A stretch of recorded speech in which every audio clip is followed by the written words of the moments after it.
Just doing a sound check quick. We're still 3 minutes before the stream was supposed to.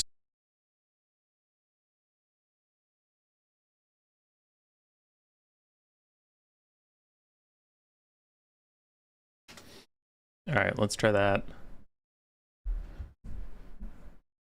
Just gonna be a brief interruption. Sorry, I'm dealing with some technical difficulties.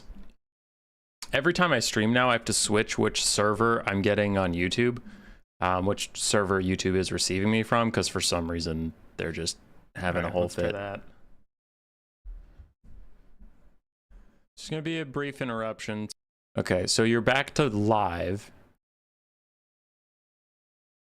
It says the stream is healthy, but it's still giving me the spinning bar, which I don't like that. So let's hope it's doing okay.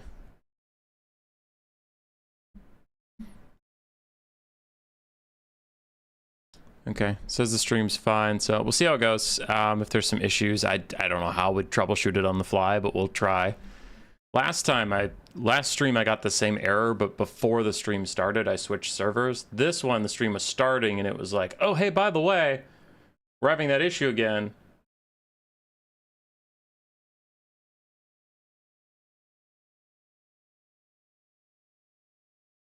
All right, sorry. Yeah, just dealing with technical issues on my side. So we're at 9:30, which is when the stream was supposed to start, so I guess we will start. What's going on, gang? Move the image below the text. So you can see the score in the top right. We will just play Beastmen today over and over again until we get 5 wins.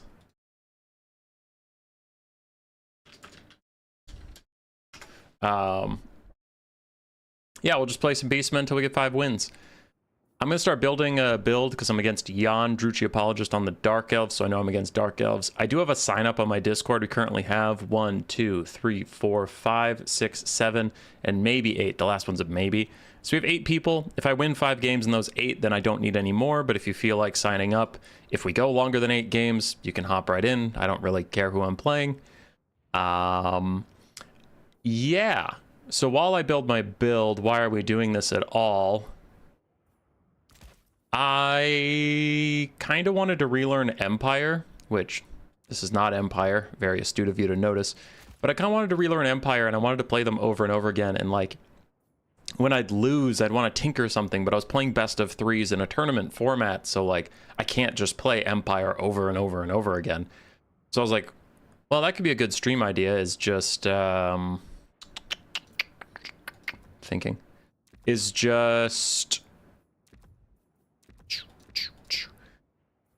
I just say, hey guys, I'm playing this faction over and over again. I kind of want to get a feel for them. I kind of want to learn them a little better and all that stuff. And as long as you all acknowledge you're playing against the same faction over and over again, feel free to join X lobby, and we'll have a good time.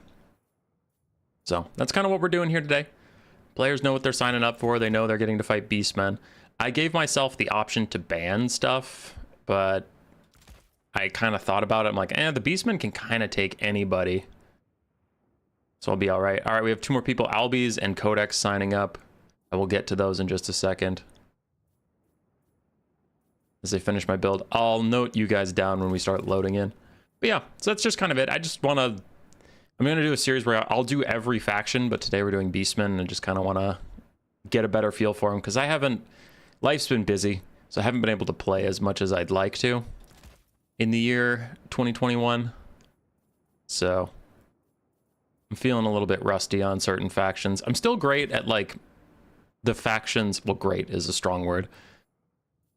Like, I can give Alfredino a good game. He'll usually win, but I can give him a good game on, like, 3 of my best factions. And then I feel, personally, like the drop-off is really hard after that. So I kind of want to get back to... feeling a little more comfortable on other stuff than Greenskins, Ogre Kingdom, Skaven. End of list.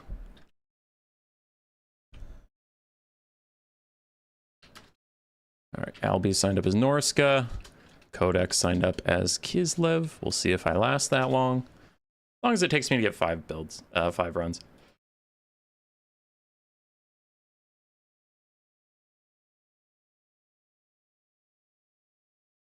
Missed the opportunity to make the password Moo Cow instead of Moo. It's true. Stream health seems fine, so yeah, it seems like for some reason I have to switch what server YouTube is receiving me on every single time I stream. Mild annoyance, but whatever. If we're getting 4K. Well, not 4K. If we're getting really good quality, it's fine.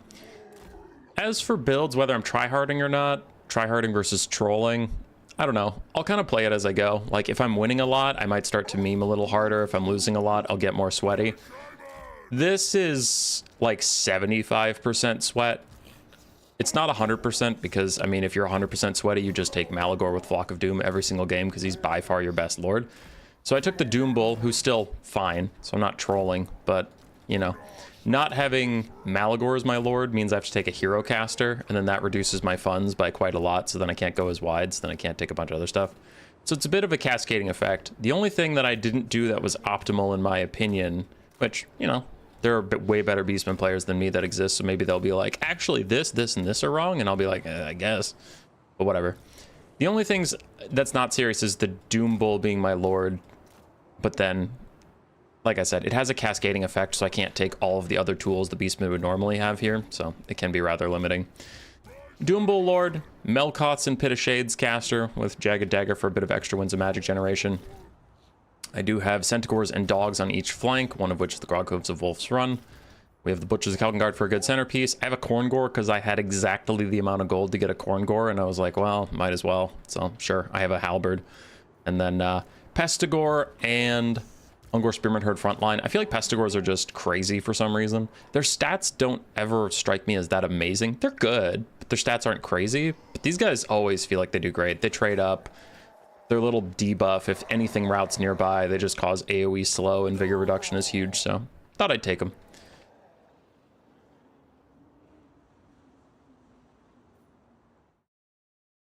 Alright, I gotta message Jan and say I'm ready.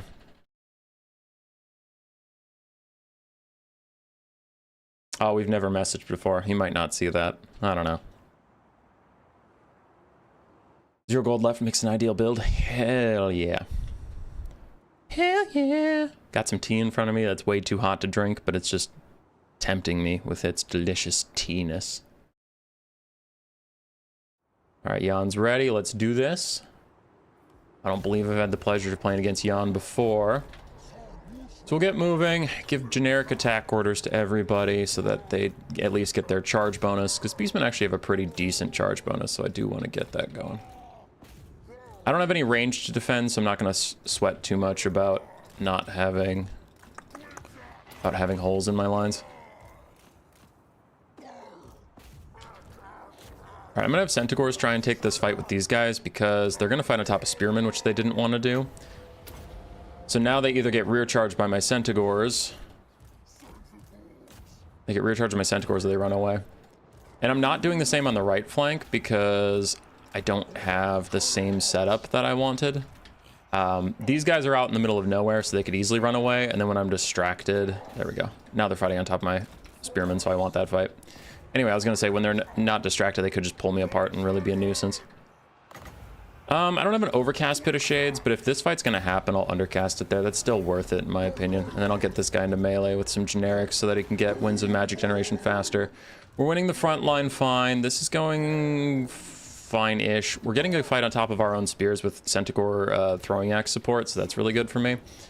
And even if we don't win that fight overall, we'll trade cost effectively if I don't forget about them for too long. Because the only thing over here I can't afford to lose is the Groghooves. I can't let these Dread Spears sneak up on me. So I'm going to send some Spears over to fight them. Dogs and Centaurs 2v1 the Cold One Knights with Groghoof support, and you'll win that as well. And then we can finish chasing those guys off as these Centaurs need to get back into the fight. Now I'll use them to chase off these guys that are escaping. My boxing buddy is doing fine against the Charybdis. Yeah, he's doing fine, especially the Pestigor support. I'm going to have my Butchers of Kelkengard fight the Cold One Dread Knight Arwar.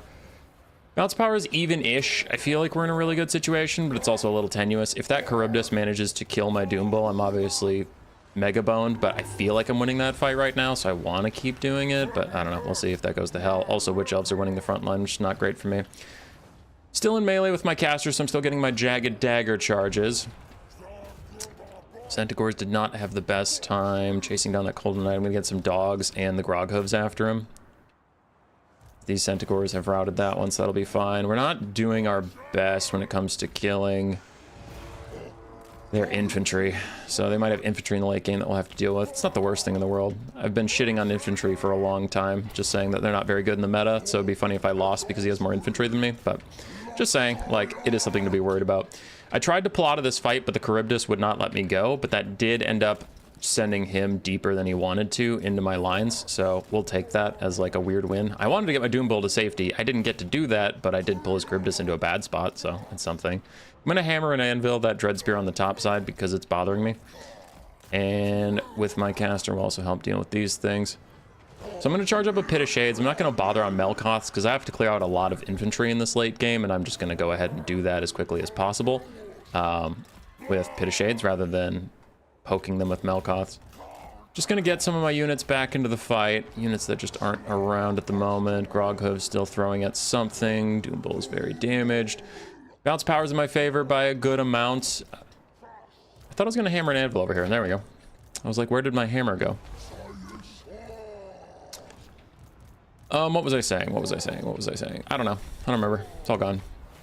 But yeah, bounce power's in my favor by a bit. Damage value is not as much in my favor, but I feel like we run off a lot of stuff that's kind of important. Now we've saved up enough for a Pit of Shades, so I'm just going to throw it right there. I don't really worry about friendly fire with the Butchers of Kalkengard for a Pit of Shades. It's not really their deal. I just want to kill these Witch Elves real fast. So there's that. Now we go into the running things down portion of our daily programming, where anything that routes needs to be shadowed off the map. Now we're starting to pull a little further ahead in damage value. My Doom Bull's not doing amazing in there, but he'll survive, and Army Losses will take out the Dark Elves. Whew! Pretty good first game to start off. I felt crisp. I felt like I was making not as many mistakes as I usually make in my first game. But also Jan, for not having played against him ever, his micro was really good. When I say really good, I don't want you to immediately think like, Alfredino could do better. Yeah, cool. But for a person I've never, as far as I remember, I've never seen on stream, I didn't see any of his units getting forgotten. Like his Colden Knights on the flank, it'd be very easy, because here's how much I'm not throwing shade. I literally did this the other day with the Empire. I sent some guys out on a flank, and then I got busy doing other stuff, and my flank guys sat there for like 30, 40 seconds, which in the case of a battle that lasts 5 minutes, that's a good percentage of the battle you're just not moving.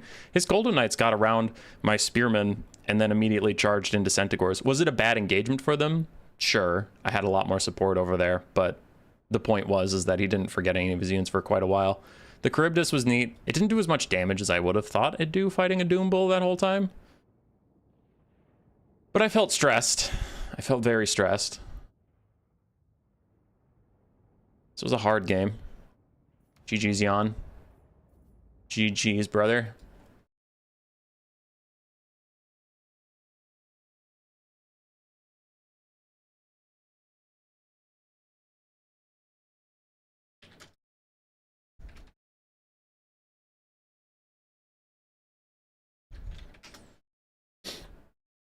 All right, Jan's out. We'll get the next person in. Next up is Sippa with the greenskins. All right, lads. Get ready for a loss. This is gonna be a loss. Sippa's way better than me. All right.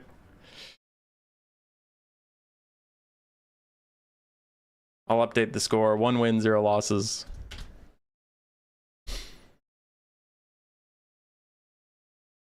Is it spicy tea again? It is spicy tea again.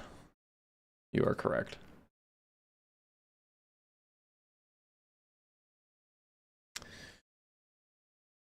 All right, Greenskins, Beastmen. This is a doable matchup for the Beastmen. It might even be Beastmen favored.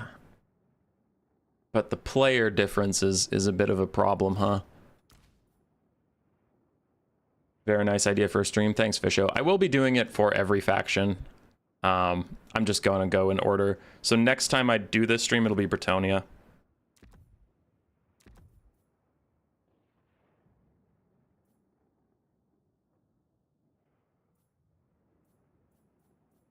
Kitaki.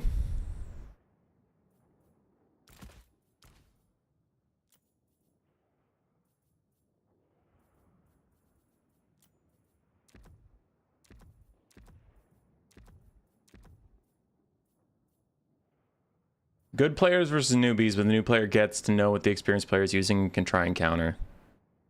Actually not a bad idea. Boy, you know, do you want to learn more factions? What would be the last faction you'd want to learn, either due to hating the playstyle or whatever? It used to be Nurgle, but honestly, Nurgle's gotten more fun. Every patch, every DLC, I feel like Nurgle's fun units get buffs, or they get fun units added to the game, and their toxic units get worse. Like, the Kugath cultist blob has been bad for a while, and that was the peak of terrible gameplay. And now it's like, rot beasts are pretty cool, bile trolls are pretty cool, pestigors are pretty cool. I don't know. So Nurgle's just getting better and better. So it used to be Nurgle. Currently, it also used to be Warriors of Chaos. It might still be them, but I'm looking at the factions while I'm thinking about your answer. I'm gonna go with Demons of Chaos, actually, because they can be fun, but I think the nature of your question is what faction would you want to learn to be good at, and a lot of the ways to be good at Demons of Chaos is to be really degenerate, and I just don't enjoy that style of play. Not that, like, so cards on the table, I don't want to pretend to be like high and mighty and I'm just like, oh, I'm above playing like a degenerate and a sweaty tryhard. I've been playing this game for 6 years at this point, because I've been streaming for 4 and I played in tournaments and stuff for 2 years before that. I had my era, if we're all going to be Swifties, I had my era of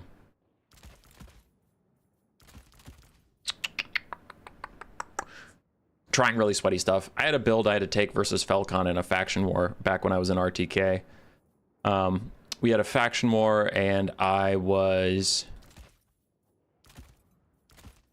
taking... Oh, I'm struggling to talk and finish my build at the same time. So struggling to fight Falcon's Norsca with Dark Elves. So I came up with a build, which at the time was new, and it was like 3 Scourge Runner Chariots, 2 Canaan Assassins, both of them having Web of Shadows, and the Raven's Herald.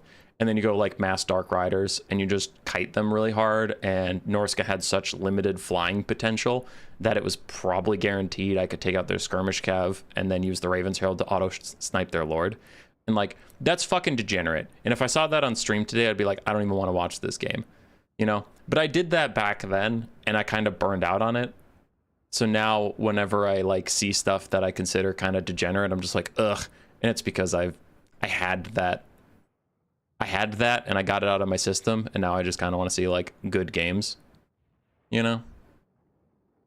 And that's a long way from what we were talking about with Demons of Chaos, but where I was trying to go with that is like, Demons of Chaos is that faction right now. They have those strategies. That's how they win games, is taking something that's really extreme and leveraging it to a win, and that's just not what I currently enjoy. So then I don't really want to play that faction. I'm struggling for cash behind the blocker, so I need to re-kit some stuff here, because things are not going old Heman Boy's way. Okay, what do we do with those and that? Beastmen have such a big roster, but why do I feel so constrained? We'll try this. I don't know. This feels maybe a little limited, but it might be the best I can do. Fun greater than meta. Yeah. But again, like, I only offer that context because I don't want to pretend to be some hipster. I'm not. It's just after, I think it was around year 4 or 5 of playing the game, cheese stopped being fun for me, you know? So now when I see it, I just kind of groan and I'm like, ugh, because I'm much more interested in either cool thematic theatrical battles, right? Like we had the Skaven versus Grand Cathay one yesterday that came down to the wire and it was a banger. I love those because they're bangers. Who doesn't love bangers? So I live for bangers. And if it's not going to be a super close game, then I really want to see someone have great micro or have a really cool idea or a cool strategy come together. Not as much like, oh, you built an extreme build and your opponent wasn't prepared for it and you won. Okay, I'm kind of over that. And some people still like that. And even viewers. Some viewers are like, oh, that was a really cool idea that like his opponent just had no hope and that kind of stuff. And, you know, teach their own. Demons of Chaos are kind of a puzzle. So if you like solving puzzles, there you go. So this build, we're going a little tighter.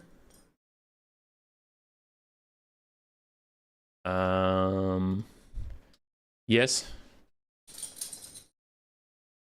Yes. Okay, we had 2 more people sign up, so I'm going to note them quick. Jacker skins, question mark. Gotrek. That way. Anyway, for this build versus Sippa, we're going a little tighter. We still have some of the good units because it's Sippa, so I don't want to meme around versus him at all. He's already probably going to win, so I'm at least going to make him work for it a little bit. So we have a good front line, 4 Ungor Spears, 2 Pestigors, again, just solid stuff. I took Torox because if I'm going to get rampaged, I'm going to try and pop Brass Body before he would rampage me so I can get damage resistance into whatever he's going to bait me into. And then I do have fire damage against his trolls if he's going to bring those, or like the River Troll Hag Hero, so that could be good. Deathcaster for Doom and Darkness and Spirit Leech to maybe help break up some fights where the Beastman's low leadership can be abused. Then we have 2 Terror sources in the Butchers of Kalkengard and the Bloodbrute Behemoth. Plus, Greenskins aren't usually the best at taking down a big single entity. And then for some mobility, I do have 2 Centaurs and 2 Harpies. But Greenskins have some pretty good... Greenskins have some pretty darn good mobility as well. So I feel like if I don't go full mobility, which I clearly didn't, I'm going to lose the mobile fight, so I kind of kept my mobility rather limited. And I did go Harpies instead of Dogs, because Greenskins have no flyers, really. So the Harpies could be uncontested to go hunt down Archers or get rear charges on Cav or something. We'll see. I don't expect to win versus the Sippa. Looks like he has Skirmishers, including the T-Frabas, Azhag with just Spirit Leech for... Probably going to use it on my caster, not Torox, because Torox can just 40% resist it, but we'll see.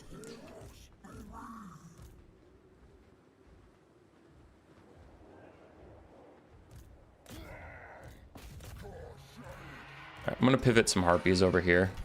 Yeah, see, he's going for my caster, not Torox, because Torox can just make his Spirit Leeches worthless.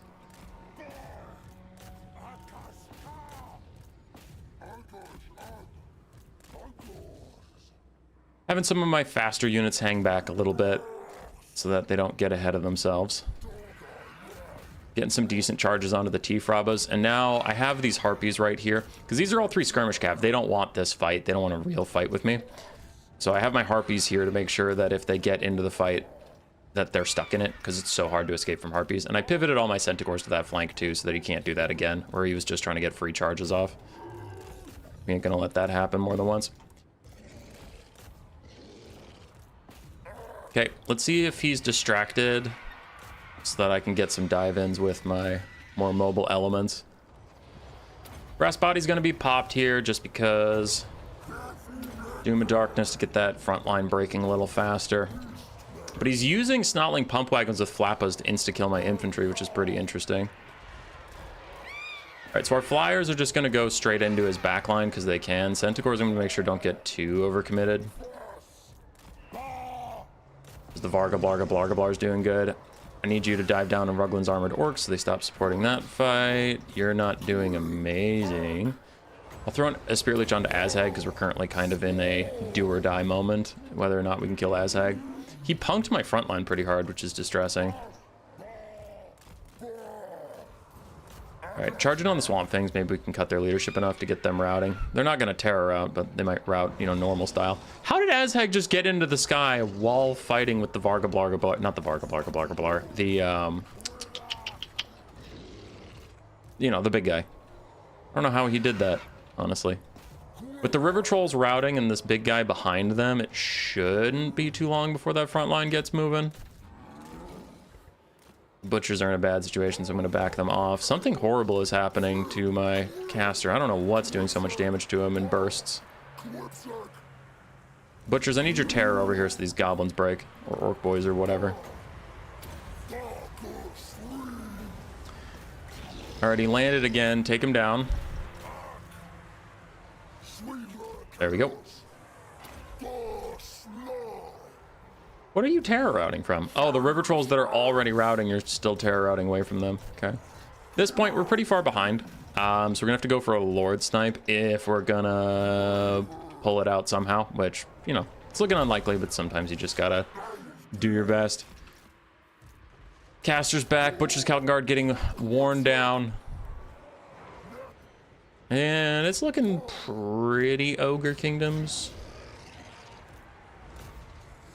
Those Pump Wagon Flappas insta-killing my front line was a huge pain in the balls. Alright, my caster's toast, but I'm gonna throw out one last Spirit Leech and try and duck under him as he charges me.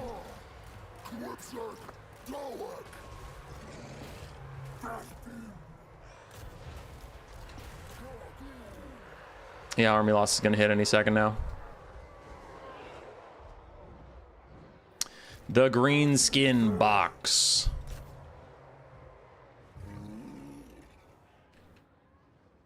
At this point, I'll FF. I won't make him grind down Torox, but we all know it's over. GG's, Sippa. GG's.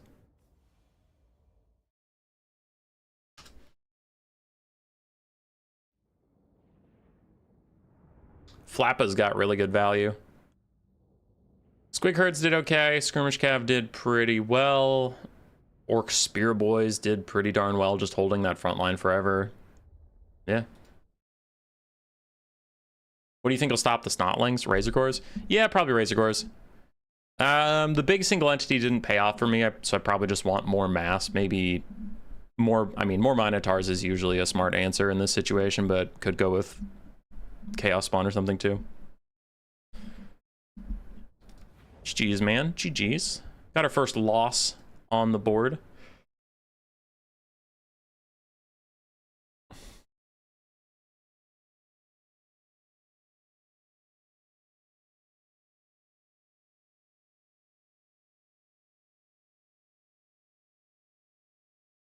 Okay, Chaos Dwarves got added to the thing again.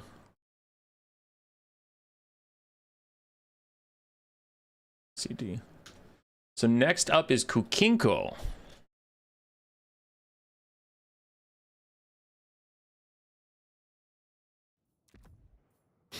I booted Sippa.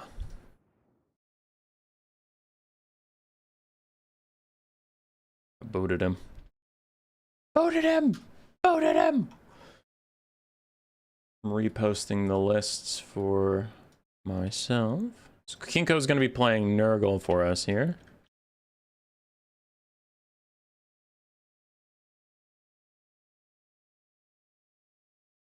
And then I updated the list for all the people who signed up so they can see that nice and easy. I did go 1 win, 1 loss, so we got that. We're fighting Nurgle. Let's see if we can find a Nurgle-y map. All the Nurgle maps suck. How about Ash Plains? That's a Nurgle map. Nakara Desert. You love to see it. Let's do this. Now Nurgle here. Nurgle is going to have a different build from me, I promise.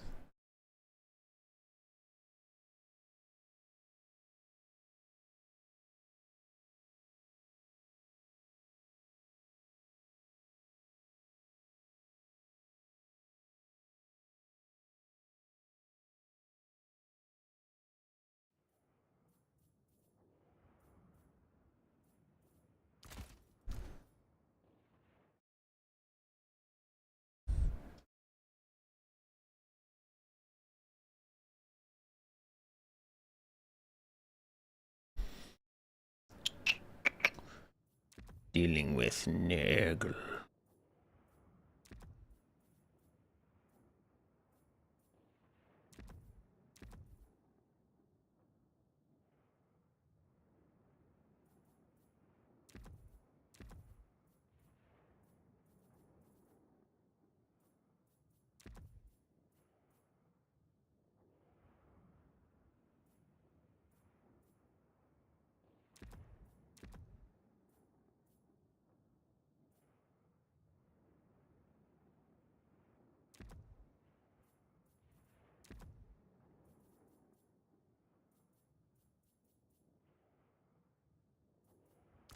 You guys are gonna like the way you look, I guarantee it.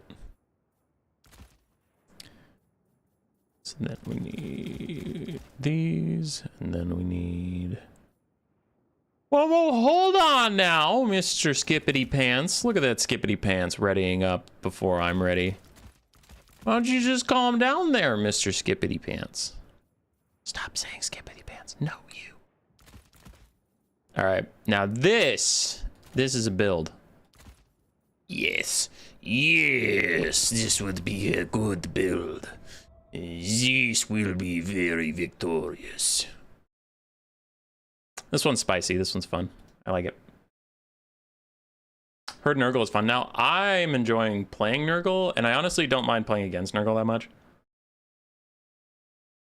There's a couple factions I still don't like, too, because the cheese is too strong, but overall, I think Nurgle is pretty fun.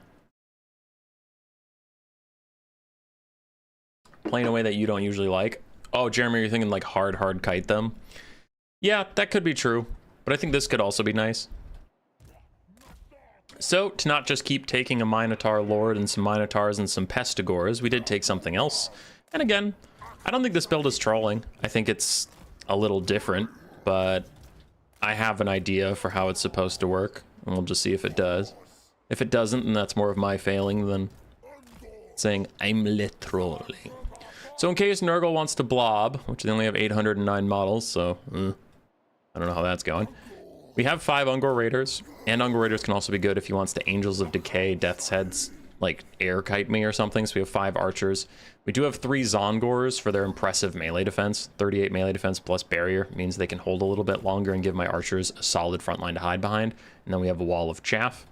I do have 2 Harpies in case of Furies or Death's Heads again, trying to air cheese me or something.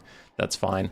But then the real winners here, I took 4 Centaurs with great weapons, and this video isn't out yet, but there is a tech I like. Mantle of Gorok plus Centaurs with great weapons. Centaurs great weapons have decent weapon strength, but a lot of it's armor piercing, and then they have terrible melee stats. Terrible. Well, what if you give them 40 more melee attack, 50% more weapon strength, and you reduce 30 armor off of, oh no, 35. They already have dog shit armor, so might as well make it worse. Make these guys hit like trucks.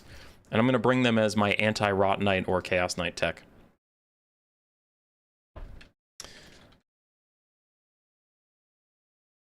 So, anyway, we're going to let our front line and archers push up and do good, and then I need to take specific strong engagements with my Centaurs. I can't just let the Centaurs run to their death, and if I do that, then that's my fault. It's not really the tech's fault that I'm just bad.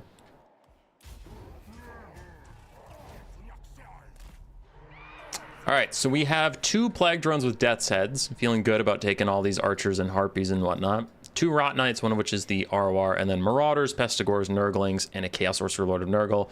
And he does not have Rancid Visitations, which is the only spell I was really afraid of. So, cool. Good start for me, overall.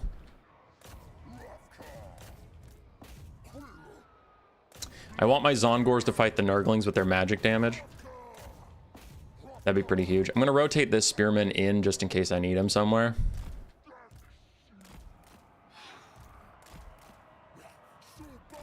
And now our archers are shooting some Pestigores for free just because we can. Like, not because I actually need to that badly.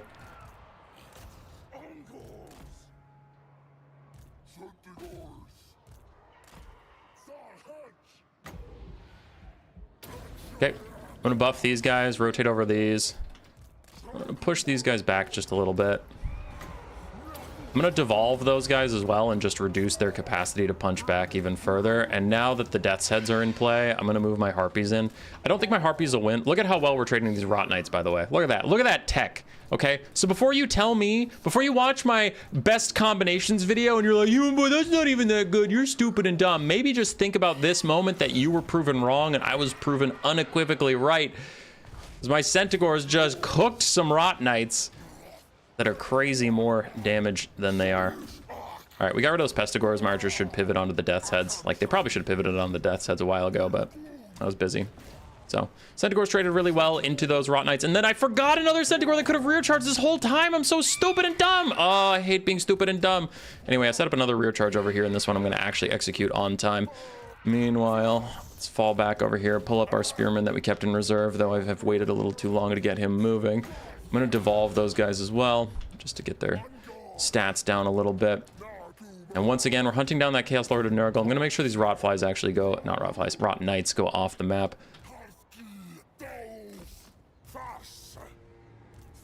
We're not letting those guys get away.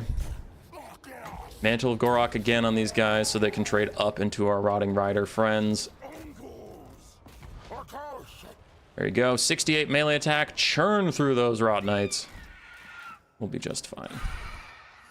Archer's moving over here to help out. My Centaur's ROR is taking a lot of damage from these Plague Drones. I'm going to charge his Lord again with these Centaurs just because it's a good situation. And I want his Death's Heads to stay right here where I can shoot them with archers. So it's a pretty winning situation for me. Over here again, we're trading up into all this nonsense. If I can get my archers in range to help finish those guys off. I know my Centaurs are about to rout, but it is what it is. All right. So we have Harpies trying to help out a little bit. We're getting some decent damage on this guy, though. He's Fleshy Abundance healing, so now I'm going to get away from the white line so I don't just get routed immediately off the white line. I'm going to send my Zongors to some of our more losing fights.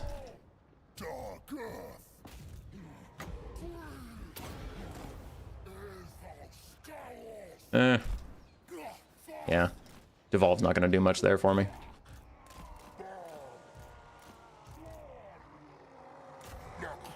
Okay. Let's charge in on these Death's Heads.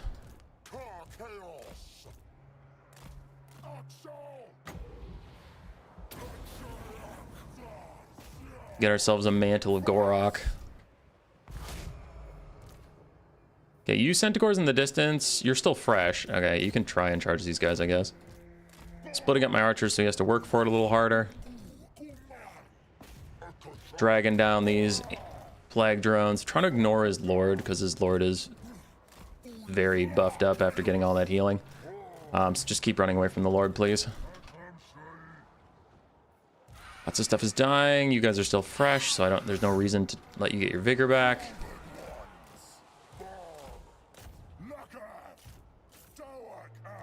I didn't mean to group them, I just meant to get them away, but whatever.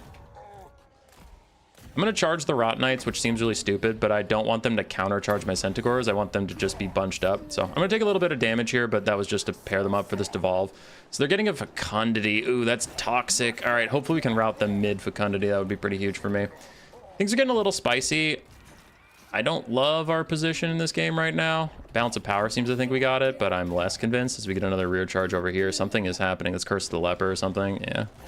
But I still need to route the frickin' Rot Knights so they lose their damage resistance and lose their things. We got a Fleshy Abundance in for Angels of Decay, so I'm going to focus my fire on the Plague Drones that aren't getting healed and are closer to dead. Can you just route, please? Oh, thank you. They finally routed, so now I can successfully chase them off. Nice. But this is, you know, the toxic part of dealing with Angels of Decay, Kite, and stuff like that, because we're getting to this point where now I just need to wait for them to run out of ammo. My Lord is gonna run around in circles as best he can. Archers are gonna shoot the wounded one. I am the wounded one you see. Beanie, beanie, beanie, beanie. Beanie, beanie, beanie, beanie, beanie, beanie. Landing. Charge into melee with them. Devolve to make sure their leadership gets low enough that they actually demonic instability crumble and get out of here. You guys are fresh. Great. Come back.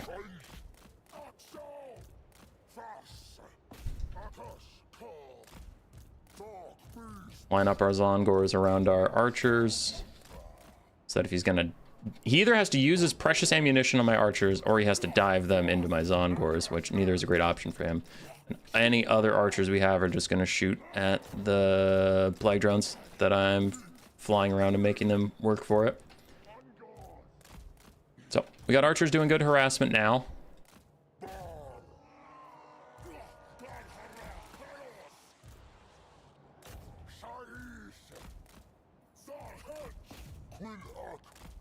If he lets me get into melee, I'll Mantle of Gorok these guys, but if he's gonna just run away, I won't do it. He's running away.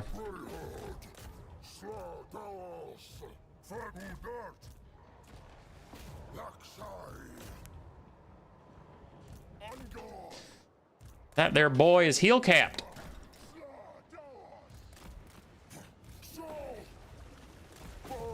He leper cursing. I'm trying to get out of here, but my chariot's having issues turning around. Which is some pretty classic chariot behavior. Mantle of Gorok onto my Zongors just to get extra damage out on them as he gets another heal onto his Angels of Decay. But we have archers back, which is pretty exciting.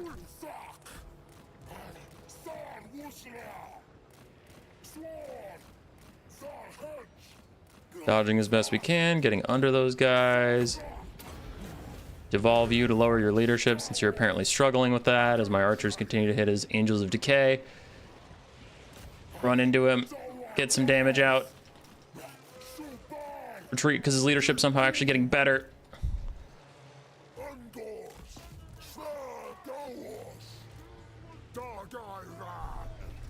Okay, you guys back off and get more barriers again.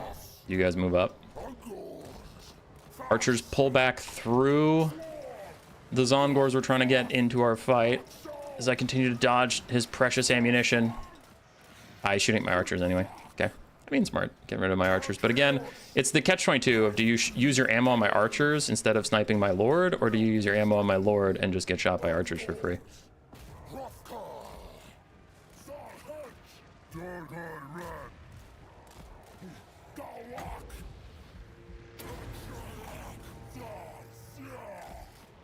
I don't know why you guys are walking forward. You can definitely shoot the plague drones from wherever you are. One ammo left.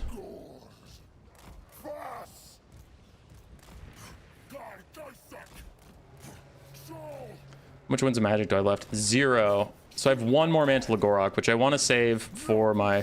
Ooh, okay, Curse the Leper. I was going to say, if that was a Fleshy Abundance, he just wasted that because his Lord's heal capped. Anyway, I just want to sit in these Zongors and wait, and if I can get a Mantle of Gorok onto them when they're fighting Plague Drones later, that would be pretty hype. But it looks like that is still going to be on cooldown.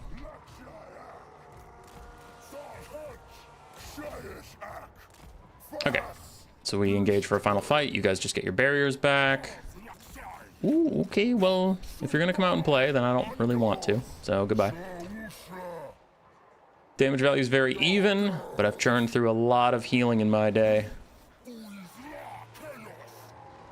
I was tempted to use a Devolve there, but I don't know, that feels greedy. Like, I know a Mantle of Gorok on my Zongors will win the game, so I kind of want to just wait for that. But, my leadership is tanking. Okay, 5 seconds. 3, 2, 1. Alright, so this should win the game. Army losses. Yeah. Even the army losses knew a Mantle of Gorok was coming for these Zongors. 70 melee attack, magic damage. GG.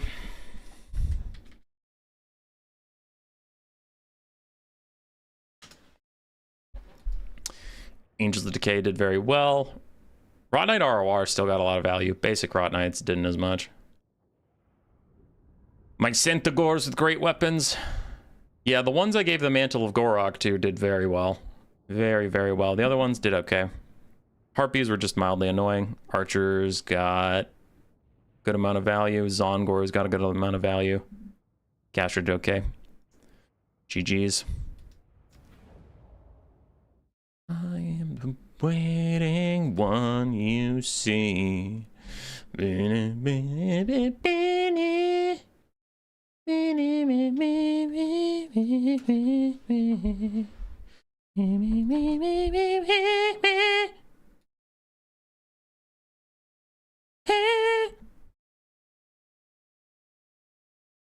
Power says skip my turn if it comes up. My goodness.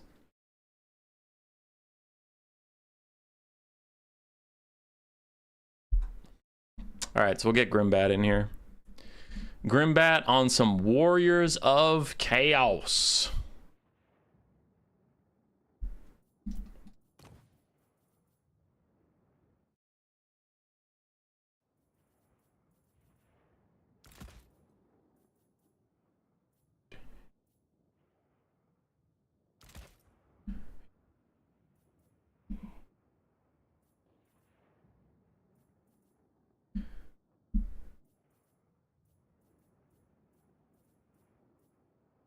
War. Sarge goes. War. How many Cygors is he gonna bring? 7! 7 Cygors! 7! 7! I don't know what's happening either. Don't worry. No one knows what exactly is going down here.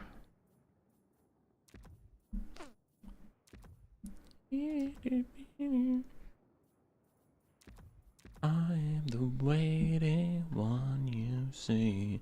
I don't know why I have all that remains stuck in my head, but I do, and it's very unfortunate for everybody involved.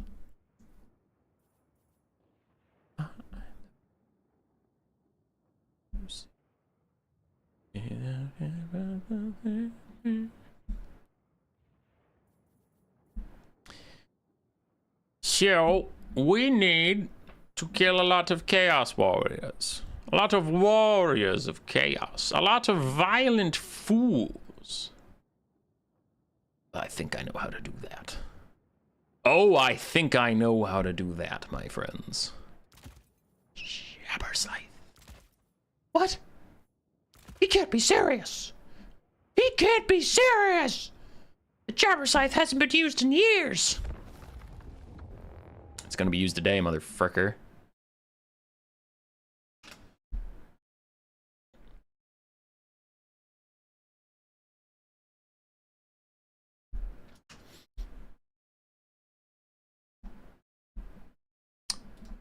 We back in the game.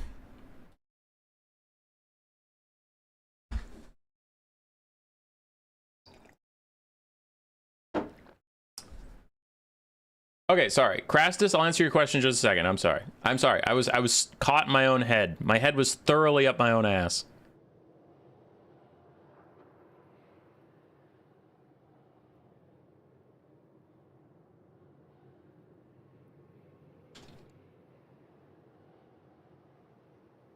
Okay, I need to respond to chat. I'm so sorry, chat. I'm so sorry for ignoring you.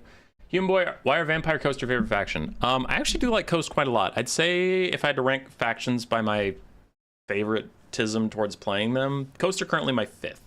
It'd be Skaven first, Ogres second. I know Ogres are overpowered. I also just really like them, and I liked them before they were overpowered. So Skaven, Ogres, Greenskins. I really like Empire. I'm currently quite bad at Empire because I'm very out of practice. I'm working on getting back into practice, but I like Empire, I do. And then Coast is my 5th. But out of 24 factions, it's not bad. Never paid attention, but if you put negative armor on something that already basically has no armor, yeah, Jeremy, it caps at 0. Yeah, I know where that mantle tech is from. Jepadu.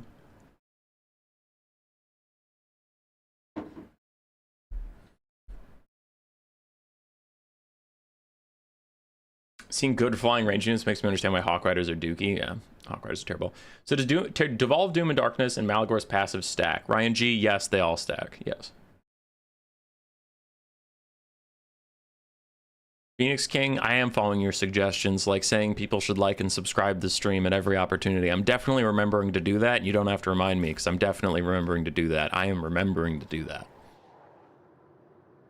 Remember back in Warhammer 1, Beastmen was my favorite factions. Now I hate them so much. Oh, Kaiju. I'm sorry. Who invited the Ratkin in this picture? Let's do this. So, we have 2 wins, 1 loss. And I don't want to keep sweaty tryharding or the stream might end too soon. So, we're going to try something a little special. Now, this isn't fully a meme. I'm not trolling. I have an idea for how I want this to work. So we have the Cygor, the Eye of Morsleep, and he can do well versus the Warriors of Chaos. If they took a lot of heavy infantry, he can pummel those pretty good. And then a Jabberscythe to charge through the wounded heavy infantry. So the Eye of Morsleep will set them up, and the Jabberscythe will knock them down with its amazing charge attacks, terror, and Mortis engine if their leadership is low. And then to defend my Cygor, I have the Beast Lord with his 2 different melee attack and leadership buffs. I'm going to pair him with Centaurs. My Centaurs with great weapons. As we saw with the Sons of Goros and the Mantle of Gorok, I just want to give these guys more melee attack. And then to further help, I went with a Beastcaster with Wiston's Wild Form and Pan's Impenetrable Pelt. And then we have some basic Centaurs just to run off things or harass skirmish cav or whatnot. And the Eye of More Sleep also does have a net. So if I want to get a good, confident charge, I can let Chaos Knights into range of him and then net him and smoke him. So, there's the idea.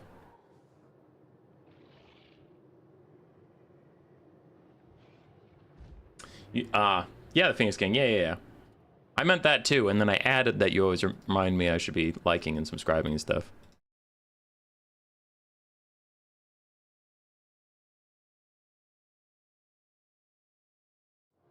Used to love the Beastmen campaign when they sucked before the Crocs. It's like a bipolar girlfriend that steals. Damn, dude. Damn, son. Okay, basic Marauders. Oh wow, this is a big army, not what I was expecting. A lot of Hellstriders of Slaanesh, a lot of Marauder Horsemasters. Okay, we might be in a bit of trouble. We'll see. I have more sleeps, just gonna have to throw at Cav this game.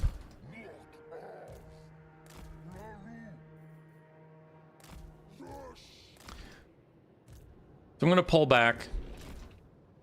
Pull in the flanks a little bit. I mean, if your skirmish cav wants to shoot my Angor Spearman herds, they're more than welcome to. What I want to do is back off and force him to come in, and then I have more sleep, can get a net off. We can get this party started the right way. I don't really want to get pulled far away and then have Hellstriders cycle charge me or whatever while I'm being shot. That's just not exactly what I want to do with my time here. So we're gonna force them in. And if, like I said, dude, if they want to use their ammunition on my Angor Spearman herds, it's pretty whatever. All right, let's get the charge going. Jibby Jabs can also hop in on the infantry fight.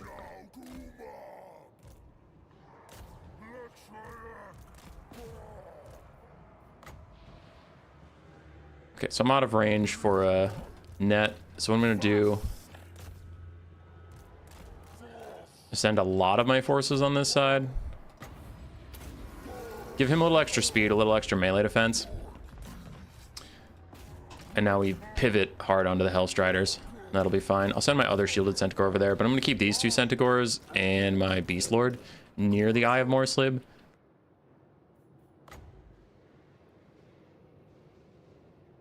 But yeah, for now we're doing fine. Jibby Jab's got a little in over his skis. Don't know exactly what he's doing. All right. So we're gonna get the free charge on this guy no matter what. Hellstriders are rear charging some of my front line. That's a trade I'm willing to accept. So we're getting great trades on this side. Focus up on some of that skirmish cav. This is wild form for you, so you don't take like any damage in return.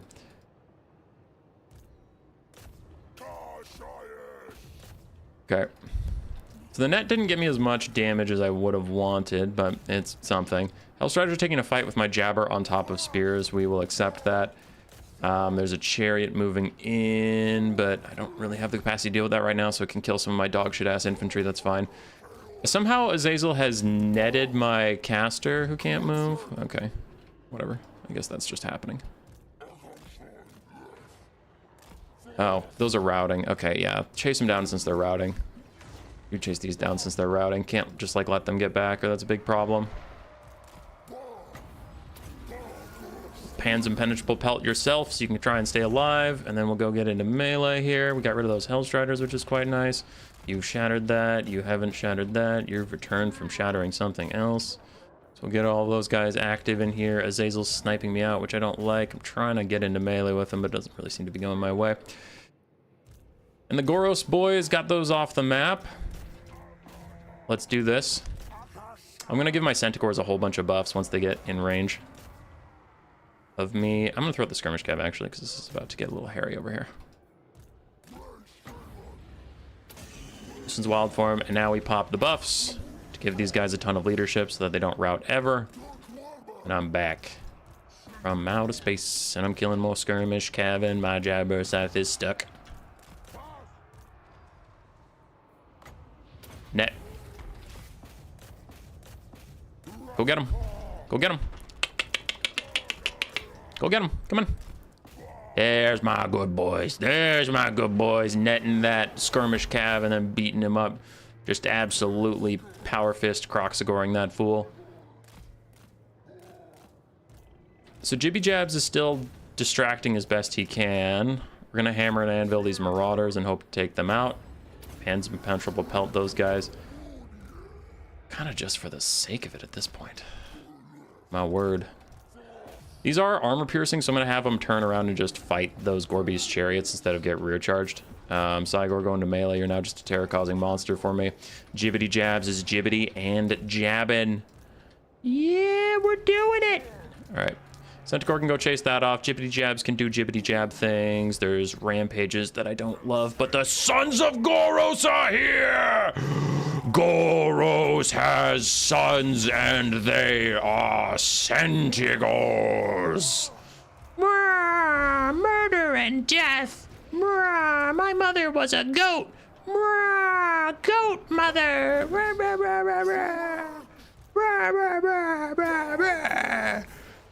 Goat mother says this is violence time.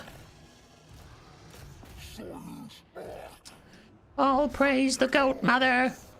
Praise her, praise be, lest she take her anger out on you for not being goatly, for not being motherly. For the final time, my children, ride and kill the non-believers. Can I net him? We can net him.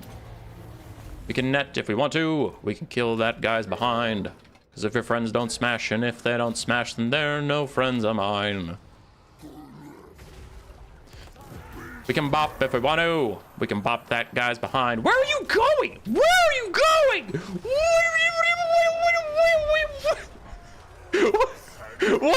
What the hell was that? Where are you going? Get his ass! Where are you going? Just get him! Stupid frickin' Centigors running around being dumb.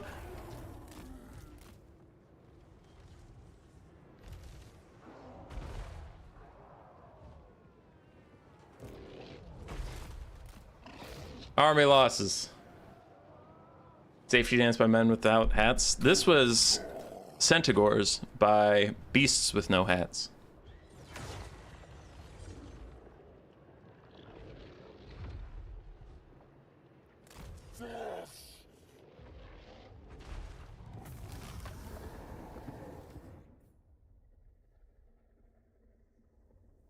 All right, I need to send that to CA. I'll send it to CA, don't you worry. Beast Lord did okay. Centigors with their great weapons did pretty great. Basic Centigors did pretty great. I think basic Centigors are strong, but especially if you pair them with a net from the Eye of Morslib. Did your brain break? Asking that question implies that my brain broke recently instead of has been broken, and that's why most people show up to this thing.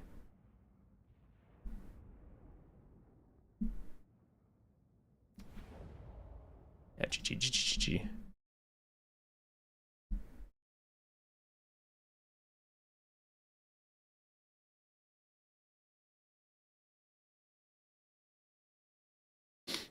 Okay. Copy text, paste text,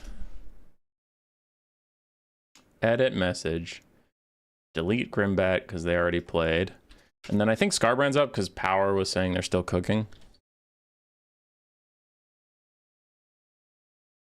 Okay, so let's do Scarbrand.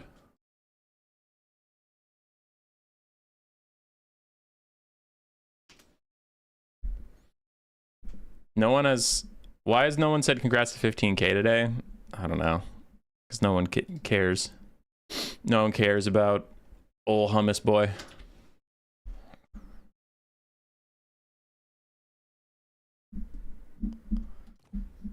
Scarbrand's going Chaos Dwarves. Guess Doc Caraz will be fine.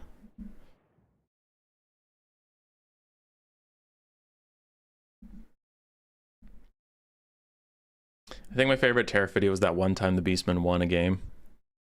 I don't know if I remember that one offhand. I've seen some Terra, like, not some, but I've seen Terra videos. I just don't know if I've seen all of them that exist ever. My habit is to check the factions and see what I feel like playing next, but I know what I'm feeling like playing. It's more Beastmen. So, Beastmen away. Let us grab these. Let us grab these.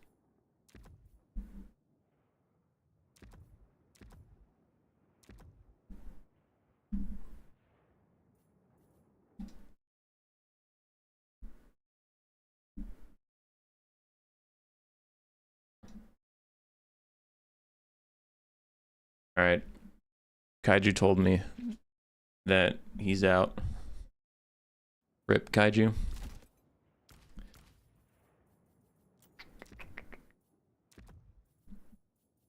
I feel like we've been using a good amount of different stuff. I feel like we've been using a lot of different lores of magic and units and stuff, so hopefully people aren't like, wow, this is all he does, wow. This guy sucks, wow. Ah! Who texted me? Chat, who texted me? Quick. Quick, quick, quick, quick, quick. Who was it? Which one of you? Which one of you texted me? You dare? This seems like a build that is gonna work. It's not bad at all, but it's pretty bad, but we're gonna lose, but when we lose, but we kinda win, cause we're just having a good time with friends.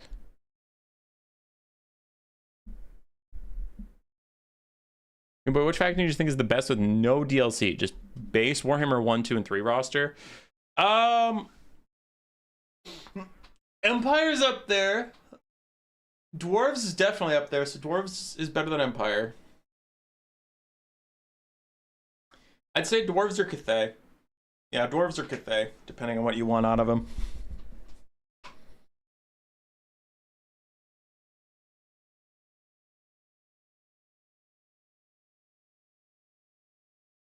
$15K, doesn't that mean you have to do a 24-hour stream? No, that was back if we got that at Christmas.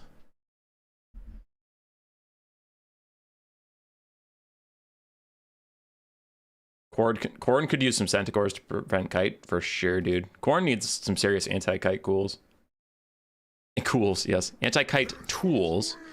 But then if they get those, which I think they should also get a little nerf to how easily they just massacre infantry, because there's a reason everybody wants to kite them, is they're so dang strong at murdering anything that stands and fights them. Which, like, I'm not saying they shouldn't be proficient at it. Similar to how Beastmen should have some of the best light cavalry in the game, Centaurs, right? Khorne should be one of the best straight-up melee fighters in the game. But the rate they currently massacre everything in front of them if you try and stand and fight leads people to just kite them, and that's unfun. So they're kind of in that place where they're too strong at their thing, so no one lets them do their thing. They're like, why? Yeah, we all know you're just gonna beat the absolute piss out of me. Why would I bother fighting you? I'm just gonna run around and shoot you. So, yeah.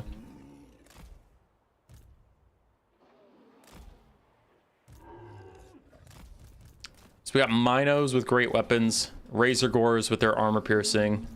Then we have Doombull, Gorebull, and a Traitor King caster. We are ready to kill some single entities, boys and girls. Those single entities want to mess with us, they're gonna have a bad time. Frontline of Zongors and Pestigors.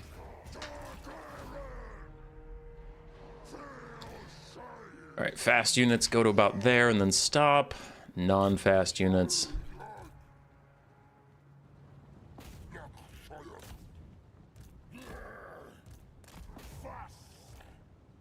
They do have the blazing beards of Bazirock. Don't love that. Sorcerer Prophet of Death, more like Sorcerer Prophet of Eat That. Oh, they do have Hobgoblins. Kind of surprised considering their unit count isn't that big. All right, now that we're getting closer to the Blazing Beards, I'm going to move my single entities up because I want to disrupt their throwing. I'll dodge backwards.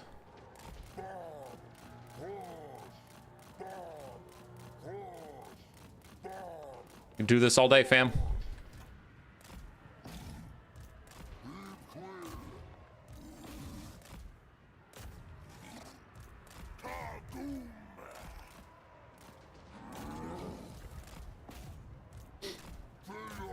All right, so we're just trying to disrupt as much stuff as possible. Get into those back lines, stop those Infernal Guard from infernaling and guarding. Is anybody sleeping? No, no one's sleeping. Everyone's moving. Got it. Mino's going back there. What is that? It's a weird looking thing.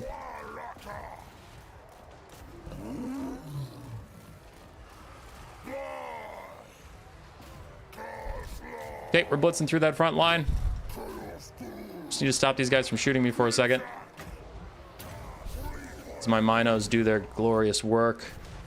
Gorbul's fighting a Skullcracker. These Minos are killing random Castor Warriors because I needed them to charge something, but now I'm going to move them onto their actual targets.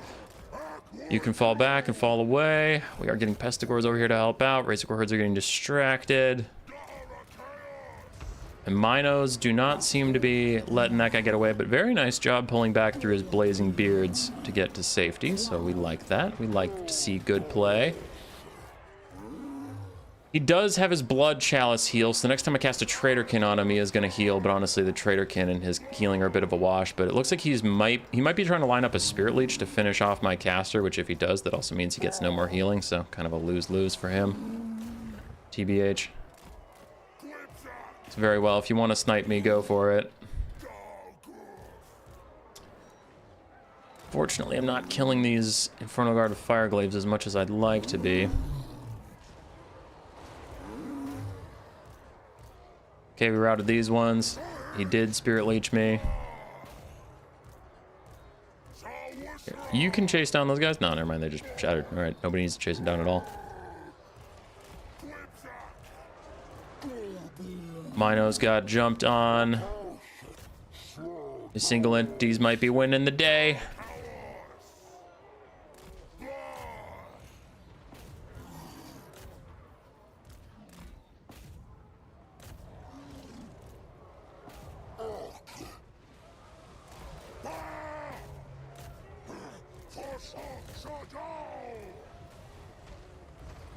Still not enough Winds of Magic for a Traitorkin.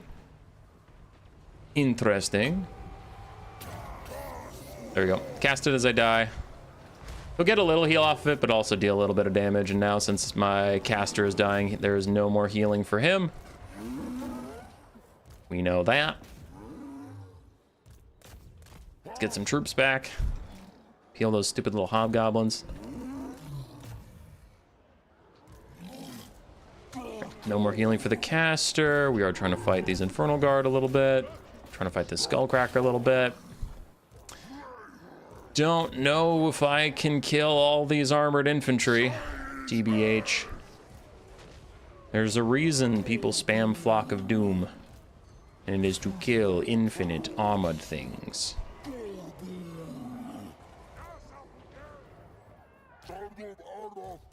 Alright, we're rallying some forces, so let's kind of regroup instead of funneling into this fight one by one. There's still an Infernal Guard that is still being a bit of a pain, but I do have powerful single entities that can deal with that. So we're just regrouping most of our lines, shattering that off.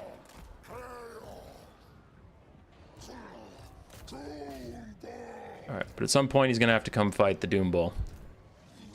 You guys are very tired. We'd see if you can get a rear charge, maybe. Alright, he's dove in. Let's get some damage on him. Remember, he has no healing, because my caster is dead. So he just gets what he gets. We're going to capture this point.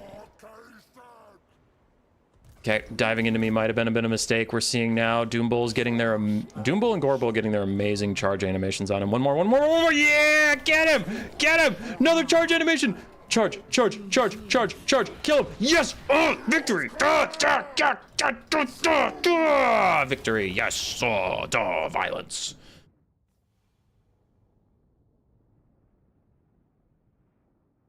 He also wrote a book called Valhalla something. It's probably full of excuses not to play dating sims. Yeah.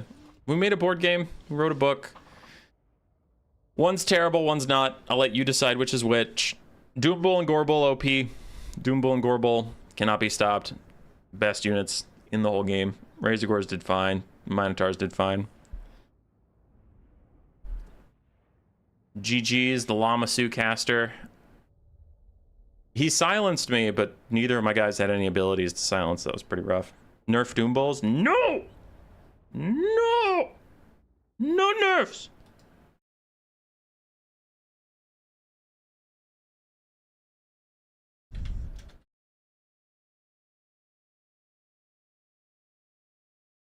No! No nerfs!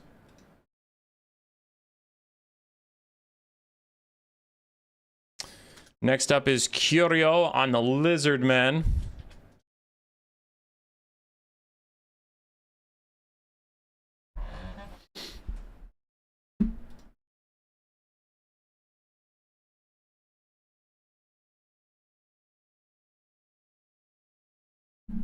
Now says my mother was a goat on stream. Might be true.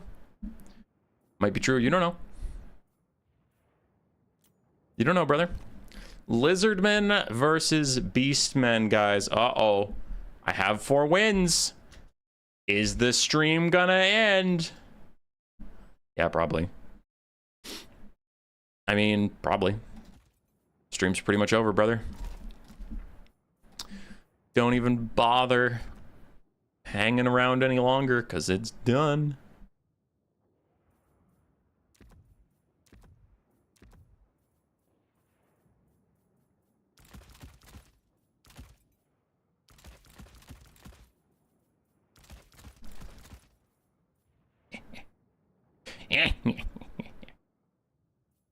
I'm about to end this man's whole career. This build's pretty funny. I like this build. Back to back. I like that record.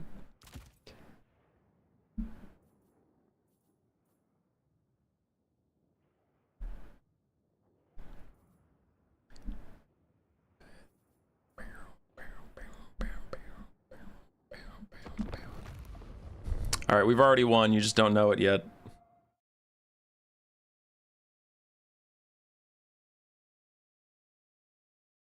Don't know. They'll be getting any bloated corpses this stream. Zia Sater. When's the hot tub stream? So here's the thing, guys. We're cooking through these games, and I put the 5-win limit in case I just started losing a lot, that there was like a hard out or something. But with the list of people we currently have, I can play everyone on that current list and then in the stream. So even if we get to 5 wins, I'll finish the list we have now. But looking how many people we have 3, 4, 5, 6, 7. We have 7 games left. I'm gonna get a win in there at some point. So I'm gonna shut down signups. But I'll finish out the list we have at least. If I do go 0-7, then we'll keep playing. But if I get 5 wins, I will at least finish out the list, right? So we have a minimum of 7 games left. Because I kind of wanted to play until Tactical Lich's stream, which is at noon, so we could raid him. I wanted to get my stream before him so we don't overlap, like I don't take his viewers, but I also wanted to be streaming when he started so we could raid him. But if we end too soon, that's not going to work. You have 4 wins. I want to bring a bit of a meme, so it's not looking good for the non-furries. Dude, I brought a meme. You can't bring a meme. I brought a meme.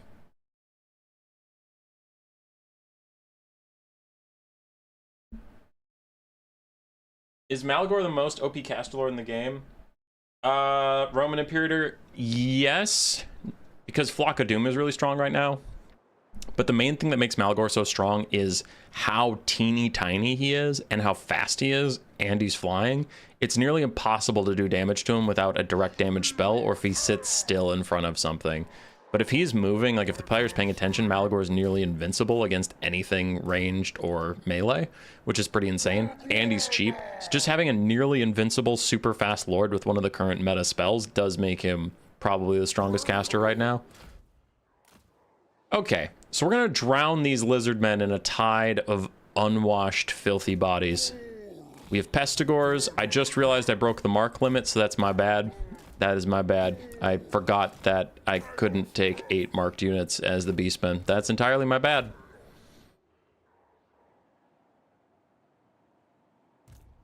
I accept that I messed up, and I am accountable for my actions. Anyway, we are gonna form the Beastmen box around our archers. So we do have 2 archers. And we have Bestigors, which everybody loves Bestigors, you guys. Everybody loves Bestigors.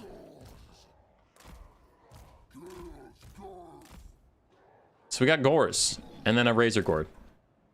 Human Boy cheated auto loss. It is an auto loss, it's true. I brought a caster, and my caster only has Mantle of Gorok to give Bestigors stats resembling something worthwhile of being a unit that exists.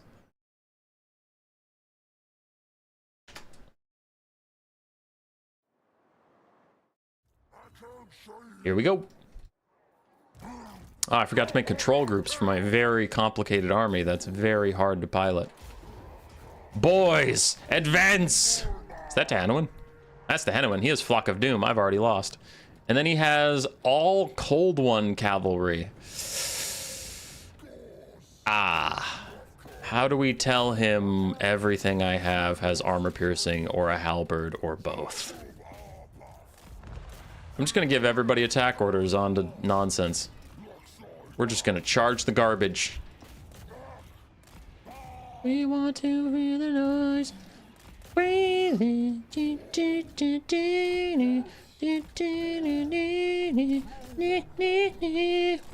to hear the noise. Mantle of Gorok. My infantry will mindlessly walk at you wherever you are. Wherever you think you can hide, you cannot, for my infantry will be there. We will march to the ends of this earth, Cold Ones. You don't understand. You don't understand the powers you're messing with. Violence. Violence the likes of which this world has never seen. Marchers are just gonna form up on the point.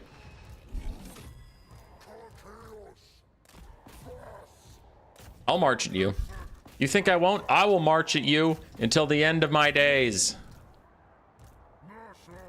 Razor Gores, pivot. You guys pivot. Well, I'm gonna bait them in with a juicy archer. They don't even know that it's all a delicious, delicious trap. People will never understand that I'm a delicious trap.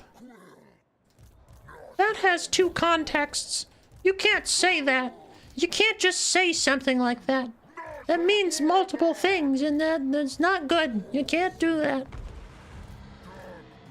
Why, are you worried somebody's gonna clip me saying I'm a delicious trap on stream and use it against me someday?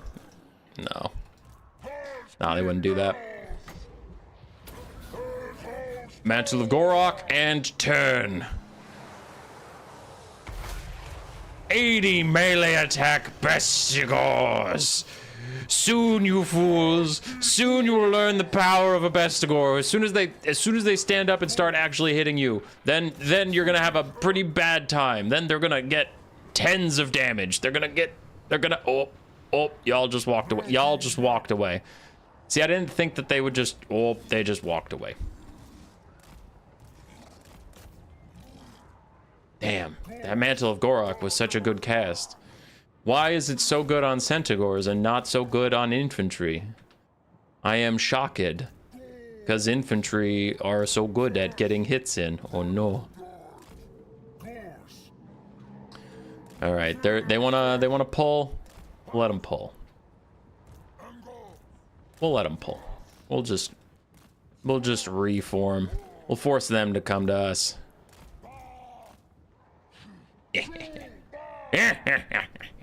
Elitigors. Did you really? One leadership rally literally on the white line. I will keep my camera here until you go off this map. Thank you. Okay, what are we doing? Oh yeah, violencing. Archers are firing over there. We got Pestigors in the middle of Gorgors. We're getting Flock of Gourd. I hate getting flock of gored. Korok's man-gores need to return back to the gore herd. Ooh, archers are back. Hurry. Hurry.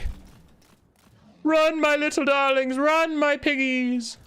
Run, piggies, run. You're gonna make it.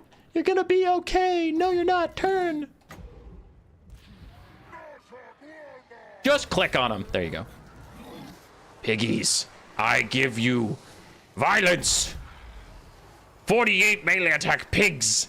Pigs, pigs, pigs, pigs, pigs, pigs, pigs, pigs, pigs, pigs, pigs. Pigs. Pigs. Oh, they routed. Pigs. Get back here. Where are these guys? Oh, ho, ho.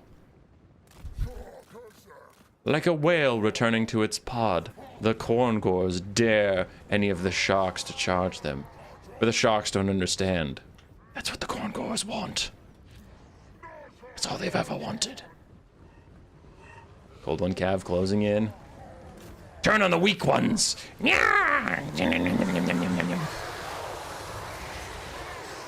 Go unbreakable, you peasants! Go unbreakable! Please! Hey, unbreakable! Rawr. Yum yum yum yum yum yum yum yum yum. Yum yum yum yum yum. I love eating cold ones. Yum yum yum yum yum yum yum. So delicious. I'm getting tens of value. Yum yum yum yum yum yum yum. Is it because most of my models are knocked over? Probably. Yum yum yum yum yum yum yum. And dead.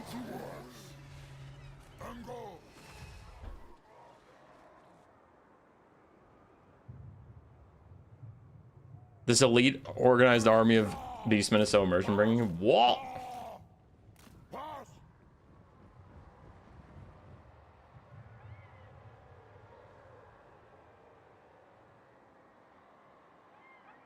It's like listening to a child playing with his toys. I'm sorry. What is dead can never die. I mean break.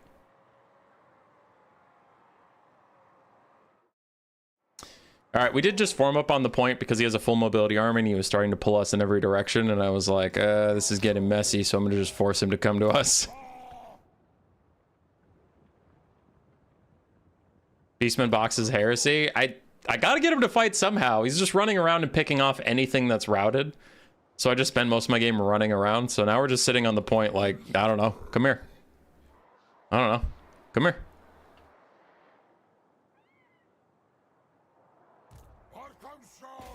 It's what I get for taking no mobility. All boys.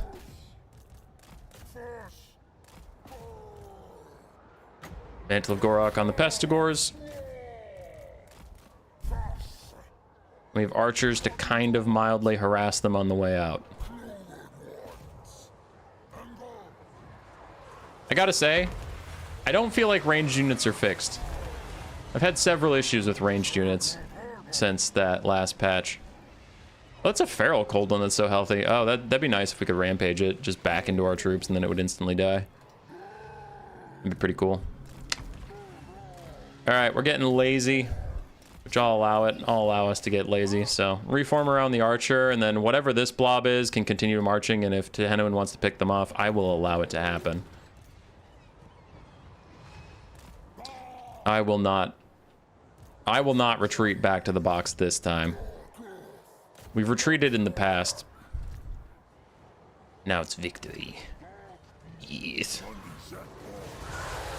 Lots of armor piercing, boys! Charged in.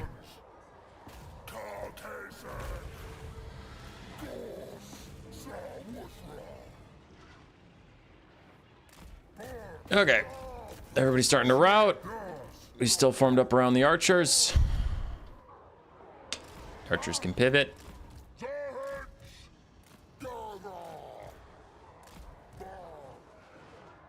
$200 points left to victory.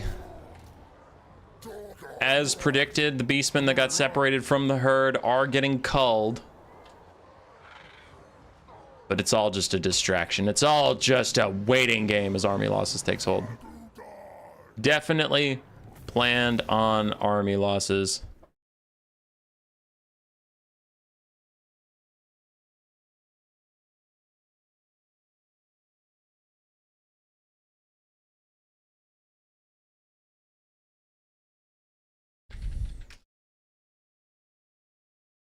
Why are you bullying range units, human boy? Because they don't fire. They just walk around. I mean, they sometimes fire, but they just walk around.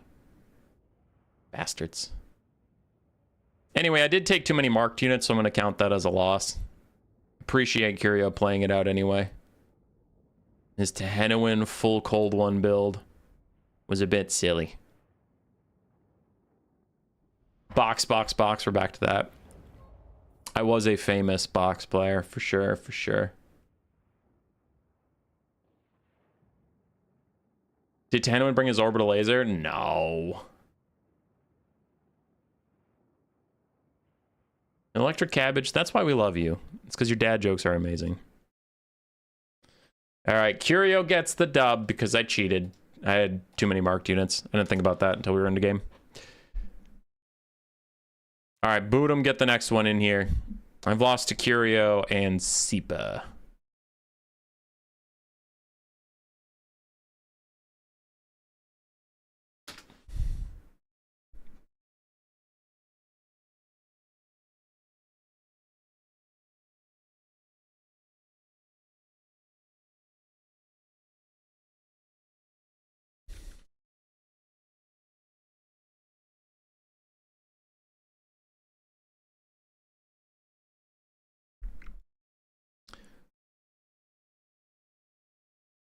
Okay, after this, we have Prime on Chaos Dwarves, which I don't know if Prime's here yet. He said he needed 2.5 hours. I've only been streaming for an hour and a half, so I don't know.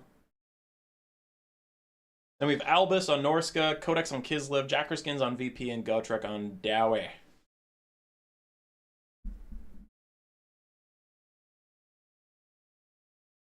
Stormrunner with the truth. Ba is a better password than Moo. All right, guys.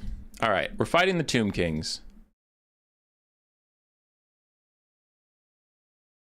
Fighting the Tomb Kings.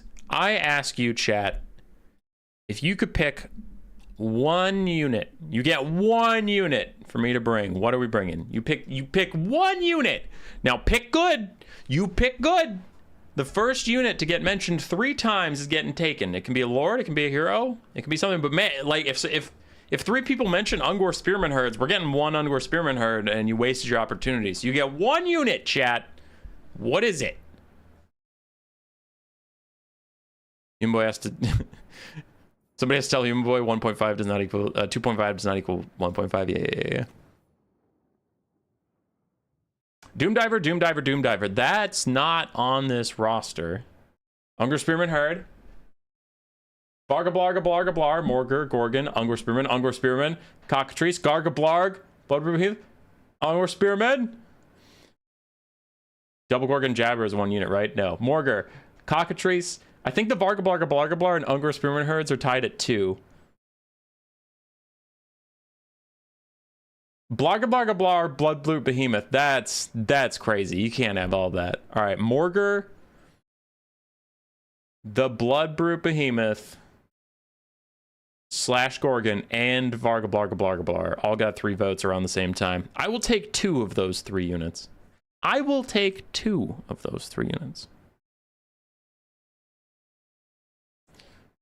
So between the Varga Blar, Morgur, and the Bloodbrew Behemoth.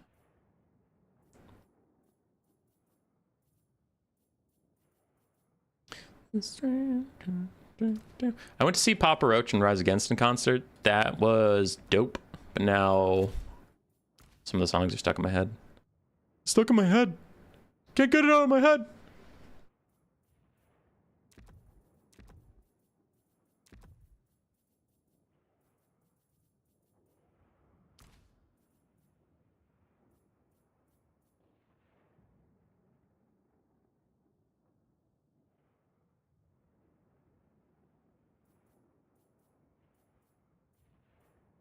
You know what? Just for you, chat that wanted it, I will also grab an Ungor Spearman herd.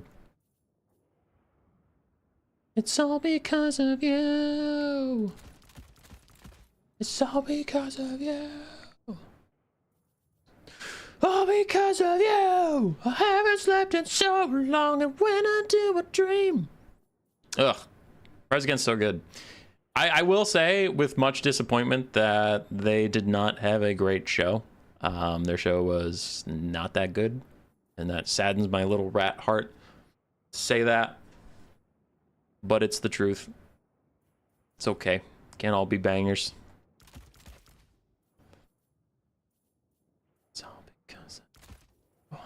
Zero gold spend. Let's go. I got 3 of the units you asked for. I only skipped 1. Hey, Jeremy, just because Jeremy, I took it. I took the unit you wanted. Oh wait, Doom Diver? Yeah, I can't possibly take the Doom Diver. It's not on this roster. Cut my life into pizza. This is my plastic fork. Yeah, dude.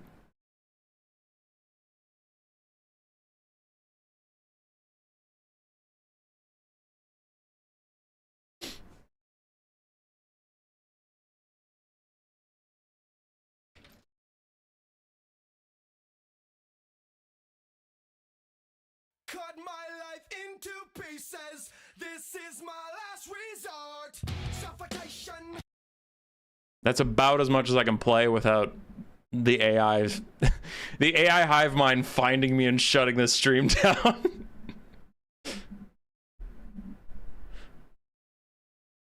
Morgur is your favorite Beastman Legendary Lord. I bet he sucks multiplayer. He's not great. He's not terrible. Right now, he's just kind of outshined by how amazingly OP Malagor is. And then the Doom Bull and Torox are both fine.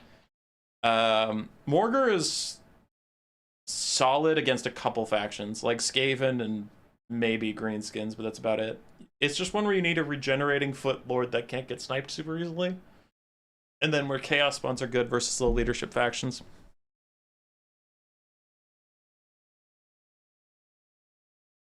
Spencer Jack, that's Last Resort by Papa Roach. You don't know that? Where were you in the early 2000s? Vacation, no pineapple.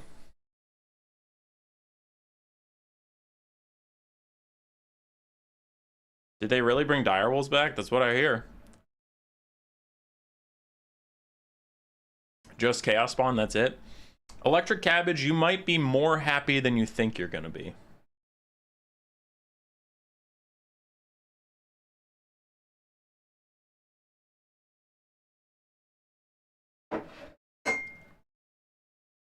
My tea bag broke when I was making my tea, so now the bottom of my tea is like full of lawn clippings. That's fun.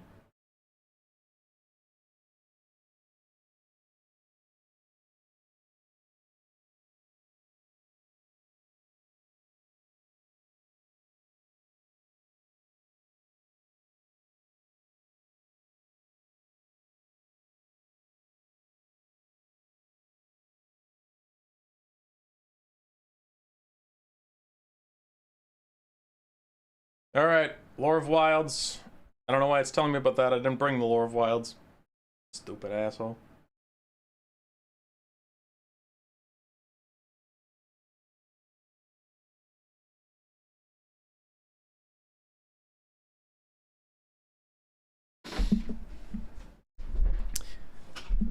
This build is stupid. This is a stupid build. They named it Khaleesi, not even a Stark. Okay, that is dumb, Electric Cabbage. That is the dumbest thing I've ever heard in my entire life.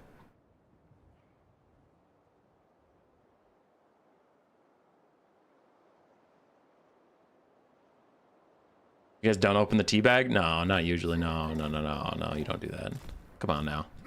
Come on now, Imperator, you don't do that. All right, our front line, because of chat's popular demand, we had to get Ungor Spearman Herds.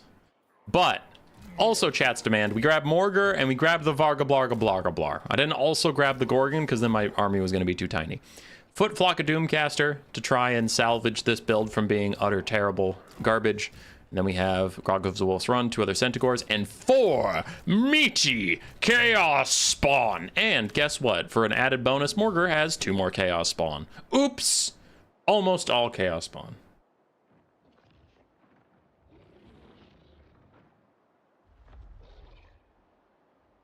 If you don't open the tea bag, how can you eat the tea leaves?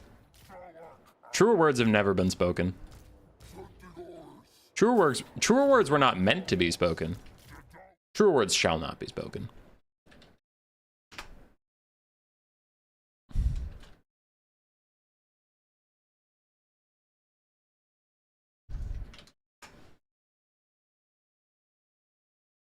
This is gonna be a slaughter.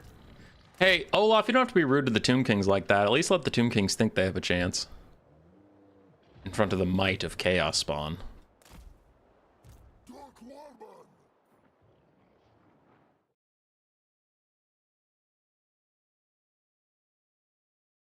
Why'd you take Morgar here? He's gonna get bodied. Rambo, I'm guessing you just popped in because we had a chat vote about what units I should take. And chat voted for the Varga Blarga Blarga Blar, the Bloodbrute Behemoth, and Morgar, and I told them I would take 2 out of those 3. So, we're doing a bit of crowd work. We're doing a bit of we gotta entertain the crowd, man. You can't just be sweating all day. You can't just sweat through your shirt, through your undies, through your socks. Because then you're just a sweat person, and then you get dehydrated, and then you pass out in the middle of the mall, and they ask, sir, are you okay? And then you wake up, and you say, me undies. And they go, is that brand that's been obnoxiously advertising on all the podcasts for a while? I mean, it's underwear. How good could it possibly be? And then you look at the price tag, and it's $100 for 2 sets. 2 sets of underwear for $100? $100? That's as much money as it takes to put my kids through college. And then the guy in the mall, the little mall security guard's like, listen, I'm no doctor, but I think it costs more than $100 to put your kid through school. And all the people around are like, dude, he's sweating through his clothes. He is a river of sweat. There are way bigger medical concerns than you, a fucking random mall security cop, can deal with. Why are you listening to his bullshit about how much college costs? That's clearly not the important thing right here. And then I die from dehydration, and my socks are ruined, and so are MeUndies, sponsor of this stream. Thanks, MeUndies. Thanks for all you do. I love when my underwear costs like 50 times what it should.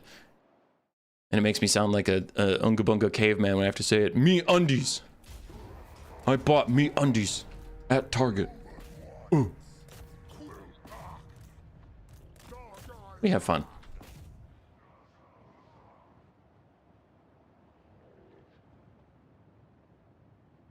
Don't tell me what to do. You're not my real dad. Sweat self unconscious. God, Electric Cabbage, you're on fire today. You're on fire today, dude. You're just killing it. Seppi stocks. All right, fall back from the Seppi stocks. Don't take that damage, fell free.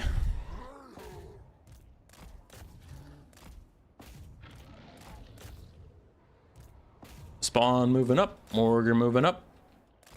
Centaurs are gonna go around the flanks because he actually does have archers that I can go get, which is new. And then I'm gonna use my grog hooves as like armor piercing throwing axe archers. Ouch. I heard you like spawn summon on top of your Seppi stocks. Oh, be a shame if someone put, you know, like 12 chaos spawn right on top of your sepulchral stalkers. That'd be a damn shame. That'd be a downright darned and done shame. Centaurs skirt around those guys who don't really want to fight Necropolis Knights right now. Morgar and the boys. Morgar and the boys. Fighting undead is usually pretty good for Morgar because he can get his chaos spawn summons pretty darn easily. Alright, so my Centaurs have taken a lot of damage off those archers. Chaos Spawn are busy fighting a bunch of stuff. Grog Hose of Wolf's Run doing great. 3 for 1 Flock of Doom. No Overcast, nice. Something's gonna die really close to Morgar and I'm about to get another Chaos Spawn. Centaurs charge straight through there. Let's try and get these guys and get them to get shut down. You guys can back off. And there's our brand new Chaos Spawn. Oh my god, that's crazy. Send them at the Sepulchral Stalkers, please. You can carry on. Cetra, you dare challenge the power of the Grog Hooves of Wolf Run? So, the right flank is doomed, but I kind of sacrificed that. I'm just letting the Grog Hooves use throwing axes for a while. We accepted that was our fate. Of course, finish off those archers. Morgar's just vibing. And let's ignore SETI. SETI spaghetti. Because his Necropolis Knight halberds are actually going to be a bit of a problem for me.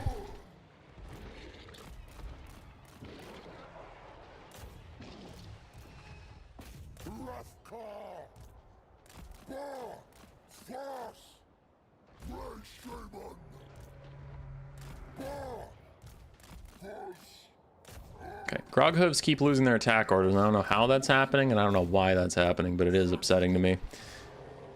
Chaos Spawn are maybe showing a little bit of why they aren't generally considered amazing, but we'll put a pin in that for now. Morgar and the Spawn lads doing their dangdest. Ushabti summon is out, but we have Setra right where we want him. Ugh.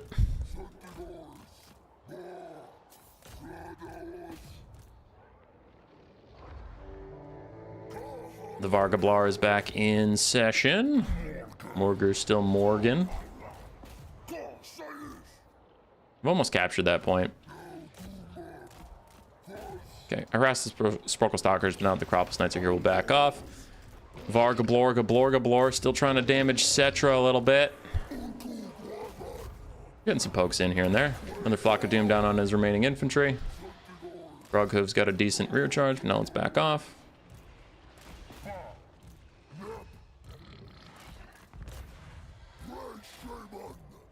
And that is a summoned Ushabti, so I'm going to try and focus my attacks on the Necropolis Knights if I can. Please don't hurt me. No, no, no. Do not hurt me. No, no. I do not want to be hurt. No, no, no, please. Do not hurt me. Do not. No, no. Do not hurt me. No, no, no. Do not do that. Do not hurt me. I do not want to be hurt. Not today. Thank you. No, no. Alright, Setra and the Vargablar dueling till the end of time as the Groghooves get absolutely trash canned by the Necropolis Knights. So thank you, Necropolis Knights, you cheaters. Cheaters and assholes. But the Necropolis Knights are getting drained down by the Vargablar, which is still hunting down Setra and doing very well. This thing is doing this thing stuff, and we're gonna go get the Seppi stocks who are trying to shoot my caster. No, please. No, please. No, please. Do not shoot my caster. No, no. The Vargablar is not letting Setra rest on his laurels. His laurels will remain unrested. As that Vargablar continues on gablaring. Block of Doom that. Join the fight. Join the struggle. Those are all skeletons. At that low of HP, honestly assumed that the skeletons were about a spent force here, but the Sporkle Stalkers are getting hunted down once again. See if we can do anything about that. Setra duels the Vargablar. Balance of Power's dead even, boys. It's dead even. Throwing axe there. You have skirmish mode on. You'll be fine. Get him, Morgar. Get him, Vargablar. You can do it.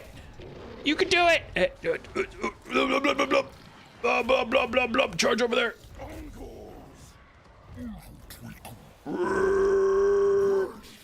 Herculean effort!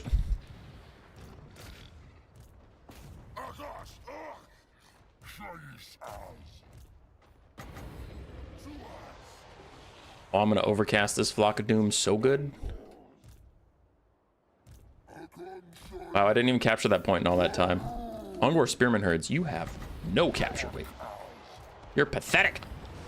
How much is overcasting Flock of Doom these days? Because apparently it's like way more money than I have.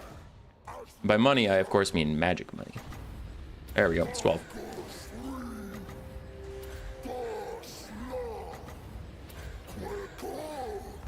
Oh, the overcast! Oh, God, it hurts! Ow, no. No, it's all fading away. The darkness! The darkness is coming for me! Ow! Ooh! Ouchie! Who could have told me Chaos Spawn were bad? Who could have told me Chaos Spawn were trash? Oh, what a world this is! What a world this is! Chaos Spawn are trash, and Morga can't solo carry a game, or can he? Or can he? Or can't? Yes, come back into the circle. Yes, circle! Oh! Morgur, solo carry. Morgur, solo carry. Morgur, leave me alone. Morgur, solo carry. You want to fight, big cat? Very well, we'll fight. Yeah. Oh. Oh, I got punted. Meth mouth.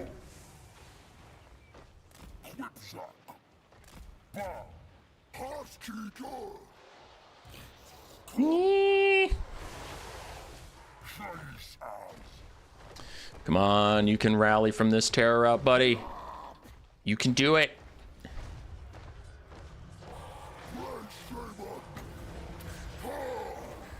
Got it. I got the flock of doom off. Take that sentry, you nerd. Take that, you stupid asshole. I got it. I got the flock of doom. All right, so those Necropolis Knights are gonna crumble. Ah, he still has a skeleton warrior. Okay, that's a little problematic. We'll deal with that when we have to. Morgur's out and about. All right, he's just gonna kite me, so I'll go fight these Necropolis Knights. It's fine.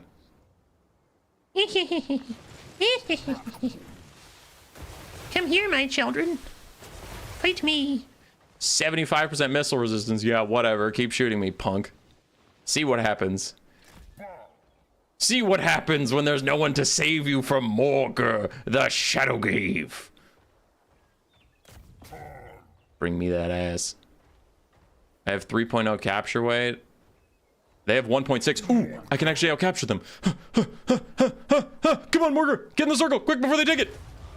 Oh, yeah, whatever. They have Jeff's Incantation Cursed Blades. Who gives a shit about that? I just want my capture weight. Ah, yes. Get shit on, nerds. Dun, dun, dun, dun, dun. Morgur's gonna carry Blessed Braid of Petra. Oh, shit, he punted me. And now I'm on the ground. But can you kill me in 5 minutes? I don't know if you can kill me in 5 minutes. Morgur takes a long time to die, and he's also getting hits on Cetra's back. Getting hits on that booty. Nero's Incantation of Protection. I don't do magic damage, so I'm going to actually attack the Necropolis Knights instead. No, no, no, no, no, don't capture it. No, don't capture it. No, no, that's mine. You can't capture that, you jerk. Oh, bully. All right, Morgur's still in there. Somewhere. There he is. He's doing fine. I am heal capped, which is a little bit of a problem. All right, at this point, I'm not going to give him orders. I'm just going to let him attack whoever. This is more important than he gets shots out. Ah, Cetra got 2 hits in a row. That's pretty bad. Pretty bad for Morgy. Incantation to Curse Blades on the Necropolis Knights with halberds. Morgy is just standing around. Gets hit again by a tail. All right, at this point, he can cycle charge me to death. I was doing really good, and then Cetra got like 3 hits in a row, and Morgur just stood around because he was surrounded by large targets, so they were knocking him all this way and that. So that's a GG. Nice job, Power. All right, let's see these Chaos spawn. Oh, oh, oh, God. Oh, oh, God. Okay, yeah. Chaos spawn, not the way. Not the way.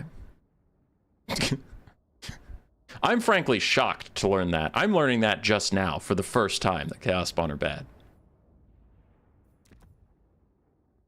All right, let's get Albus in here. Albus!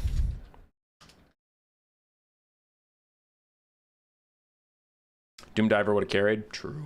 Perhaps the Gorgon would have been better. Yeah.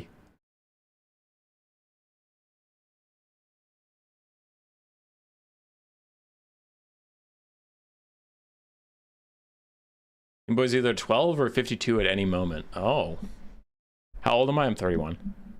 Is Morgur's Mortis Engine base or campaign edition? That is campaign.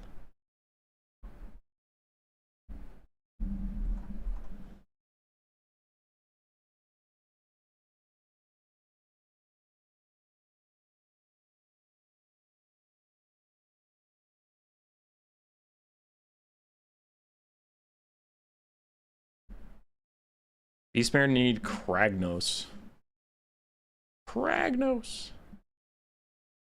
All right, gotta update my losses here. We're at 3. We haven't hit the dreaded 5 wins yet.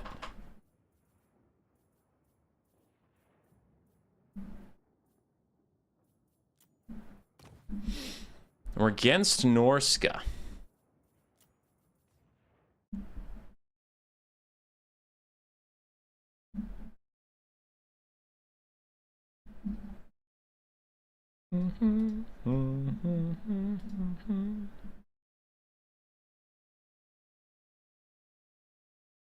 Morgar was a pain in the ass. Yeah, you kind of have to ignore him.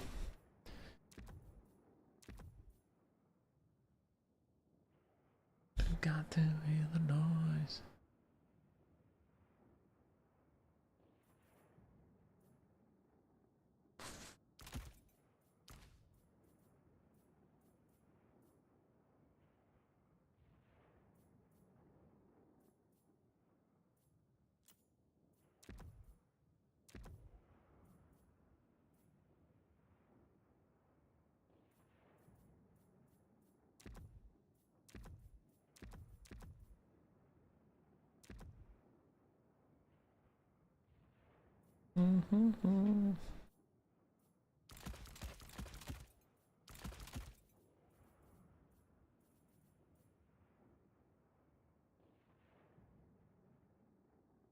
In Beastmen, it's kind of pointless to rely on ranged options that the Tomb Kings have. Yeah. No, it's pretty tough besides Sparkle Stalkers, for sure. For sure.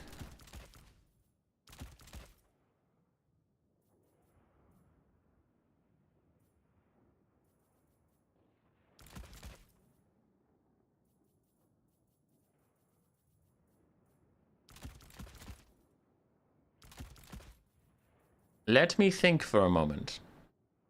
Do not rush me. Do not appreciate being rushed.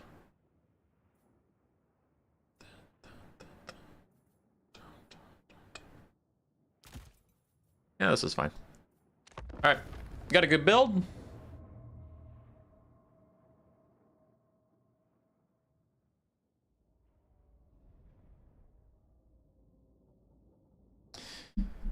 So, last game, we went full meme. Morgar in the full spawn rush with the Varga Blarga Blogger Bar. We're back to trying, but not with the meta Lord. So this build is seriously what I would take against Norska, except I wouldn't have Torox and a caster. I'd just have Malagor. But I've been intentionally avoiding Malagor this stream because he's pretty boring. Like, we get it. He's crazy cheap. He spams Flock of Doom. He's nearly invincible. Got it. Cool. So it's not that interesting. I'm playing other stuff. I kind of gave myself a mini rule today to not use Malagor. But aside from not taking Malagor, this is what I would take if I was tryharding versus Norska. Because I don't know this matchup this well. I don't know this matchup that well, so we're just kind of figuring it out as we go. So here's what we're going to do. I have Ungor Spearman Herds, of course. And then I have Zongors.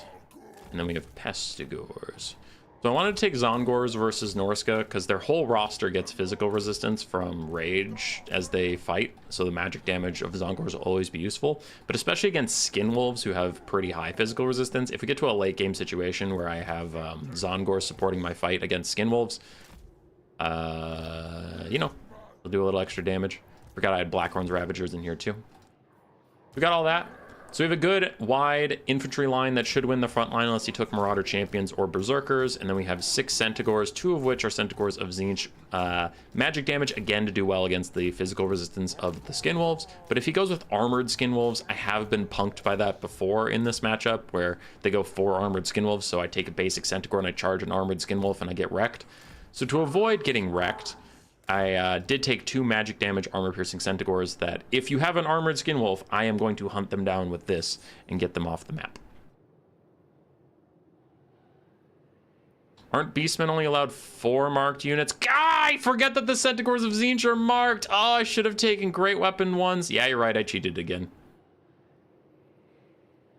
I cheated again. I won't let this stand.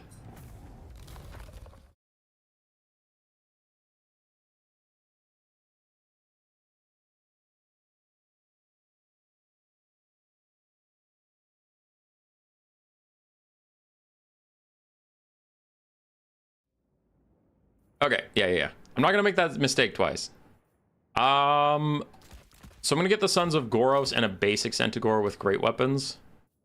And then just Chevron him to get back into game quickly. There we go, good enough.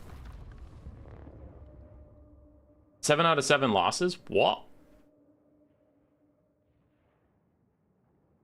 Hey, Nicholas. I hope you're doing good.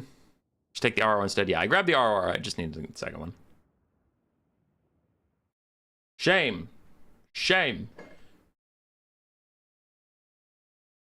Didn't you already make that mistake twice? I thought I only made the mistake once. I made it versus the Lizardmen.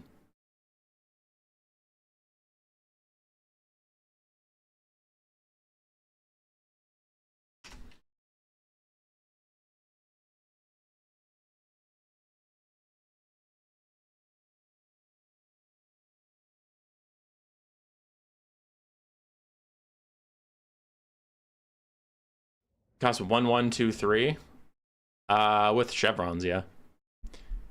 So one of my losses was Sippa beating my ass like a drum. One of my losses was taking too many marks, but playing the game out with Curio, but accepting the loss because I cheated. And one of my losses was from full memeing with Chaos Spawn.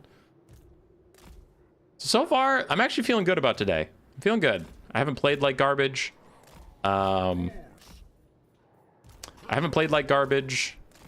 There hasn't been a lot of like games I lost to one random BS thing happening, like those frickin' Orc R boys not shooting that Exalted Greater Demon of Slaanesh that had like no HP. And we went back and watched the replay, and they just stood there with attack orders, and they were like, no, we couldn't possibly. We couldn't shoot. We just couldn't possibly do it. No, not like that.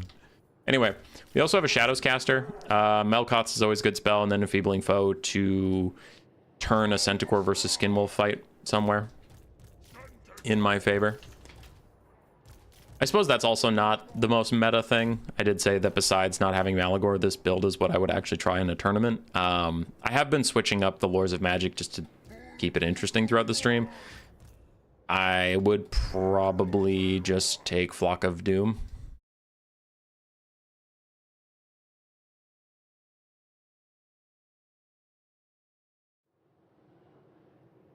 Because Flock of Doom's crazy good, but we're not here to just Flock spam all day. We took Flock last game versus the Tomb Kings.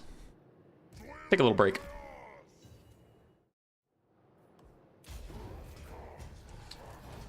Oh no. Okay. That got twisted for some reason.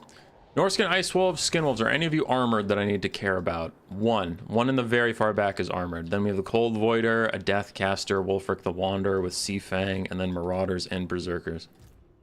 Understood.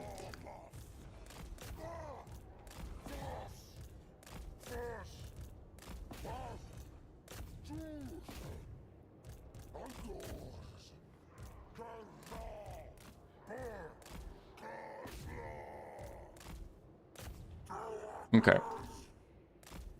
So I don't see a reason to take a bad fight here. So, I mean, if he wants to fight on top of my Spearman, we can do that. I'm going to fall back on this flank, though. I'm not going to engage with it. Torox is causing some disruptions. Okay, I'm going to send my Sons of Goros after that armored Skinwolf. I'm going to Enfeebling Foe them, too.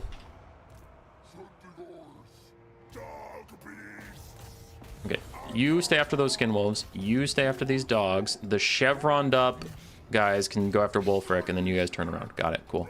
Sons of Goros getting a great fight with the armored Skinwolves, who are currently debuffed by Enfeebling Foe. I need to fall back. I don't want this fight. I don't want this fight. I don't want this fight. I dedicated too many resources to something else, so I just want to back off. We're doing okay. That's shattered now. I don't have to deal with it. Centaurs loop around in the back line. These Centaurs still trying to route the Northern Ice Wolves. Still don't want this fight, so just keep running. Now I want it. Okay, now their backs are turned. We'll go fight them. I'll Melkoth the dogs. And then I'm going to get my Chariot Caster out of here. I was just trying to keep these Javs from throwing, but I don't want my caster that close to so many enemy mobility units. So my Sons of Goros are going to take a bit of a hit for that. It sucks, but it happens. We've almost routed these Skinwolves. Nice. But I lost my Sons of Goros in the process, so I'm not going to let the Skinwolves come back. I'm just going to charge them with this stuff. Centaurs, less stats for you. Bring over my Blackhorns Ravagers. These Centaurs are fine. These Centaurs chased something, and it's either dead or whatever. Wulfric's surrounded by chevroned great weapons. They're still losing that fight. Yeah, I'm just going to leave. I'm just going to leave them. fuck this. I'm out. Okay, wounded Centaurs can charge that. You guys go charge this. Big infantry fight over here is going very well for me. My infantry are loving grinding through all this stuff. Close in on that Jav caster, so I don't have to deal with that. But collapsing in the center. And I just need to bail out from Wulfric, though. He did just get a very nice Sea Fang onto me. But we need to chase those guys down. Centaurs. Oh, I really want an enfeebling foe. Those skin wolves I'm just currently fighting with. Please, please, please, please. Yes, I have enough wins. Oh, get him, get him, get him, get him. Please click. Yeah, now my Centaurs can win that. Ooh, that's a good breath attack. Okay, didn't love that. Wounded Centaurs, just chase whatever you can. Infantry, go get Wolfie the Wanderer.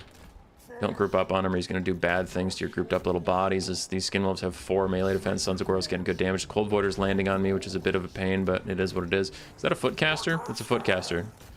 Torox says hello to Footcaster, and Footcaster says goodbye to being alive. All right, we're chasing everything down. I really don't want to fight Wulfric with Centaurs. I've seen how that goes, so I'm just going to bog him in infantry for the rest of the game, and we're going to call it good. Those are basic Marauders. I should be able to rout them off. So Torox is hunting. That's GG. I just ignored the Cold Voider. I literally didn't attack it ever. That's funny. Skin Wolves did fine. I spent a lot of energy making sure they didn't get anything done, so that's why they didn't get anything done. Wulfric was actually really annoying.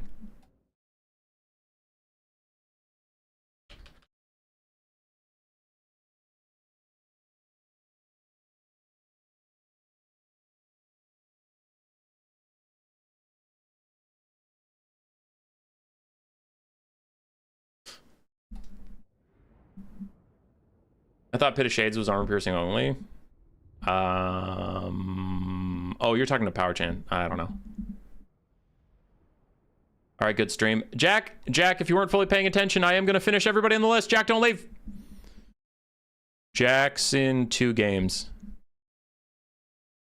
So I did get my 5 wins, but I did say that I have time to finish out the people currently signed up. We just won't let anybody else sign up. But we're gonna finish what we got. So Jack, don't leave. But I at least know I have a definite endpoint because I got my 5 wins. So even if I lose every game after this, I don't have to find more people. All right. Codex is next. We'll see if Codex is around.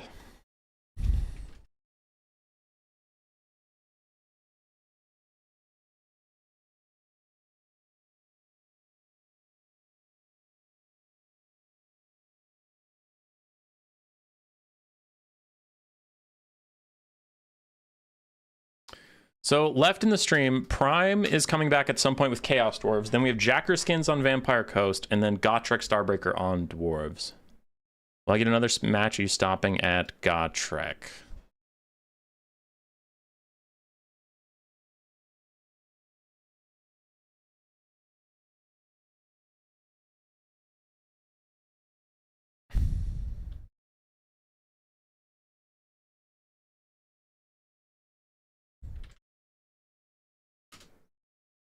All right, Power really wanted to try a Skaven build against me. I'll add them back to the end of the list, but then I really want to be done after that so we can raid Tactical Edge. So Codex is here with Kislev.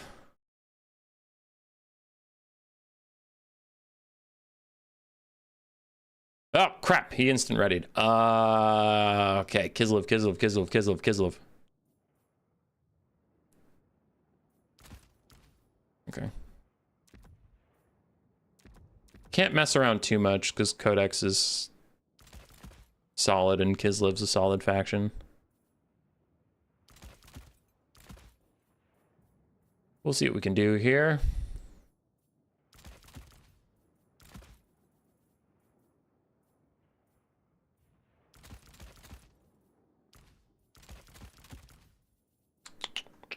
And then a caster. I'm going to take a Traderkin caster just in case. Just in case he has like a Frostworm and 2 Snow Leopards or something. And then you know what? I'm going to use Kislev's own tools against them. No. Never mind, no, I'm not. I was going to take an Incarnate Elemental of Beast, but then I realized everything on Kislev is hybrid ranged, and that's just asking to die. It's just asking to die a horrible death.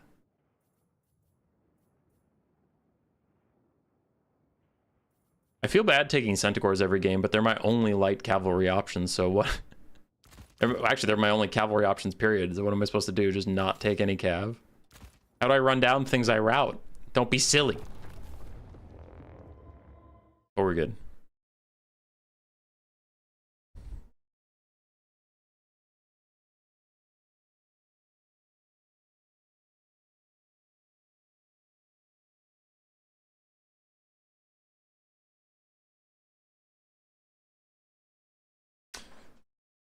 All right, BRB.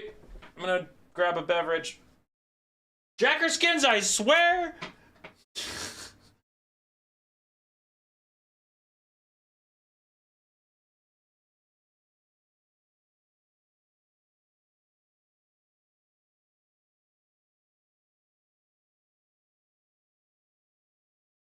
Jacker skins, if you don't play Vampire Coast against me, I'm gonna be pissed. I'm gonna be pissed.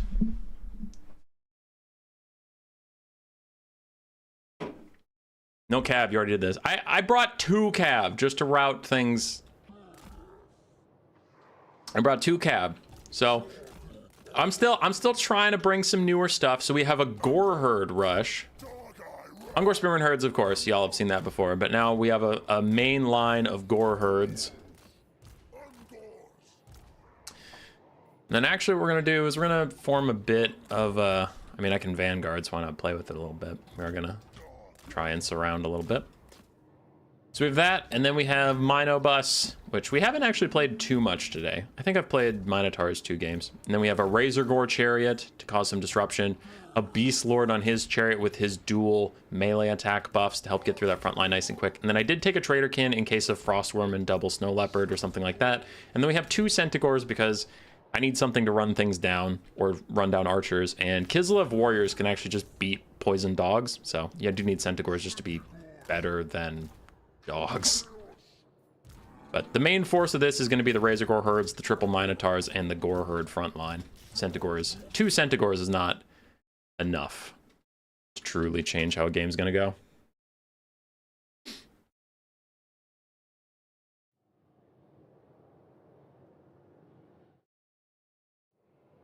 Let's do it. Okay, deployed a little off kilter. So let's reposition. What do we got? Griffin Legion, Kossovite Dervishes, more Griffin Legion, more Griffin Legion, more Griffin Legion. Okay.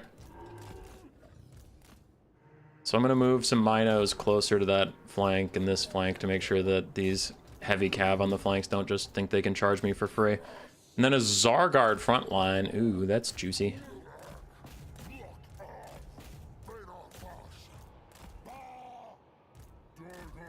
Okay, got to be careful to move up roughly at the same time so those heavy cav can't do whatever they want. Dervishes fighting Centaurs, yes please. And I'll have some Ungor Spearmen walking towards his heavy cav.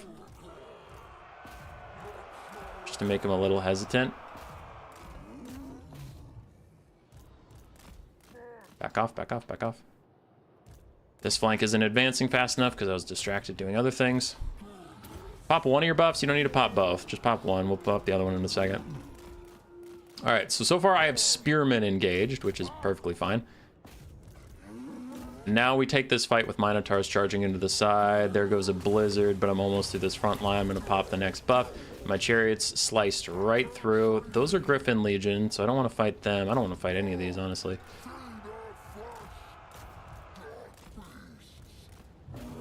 Okay.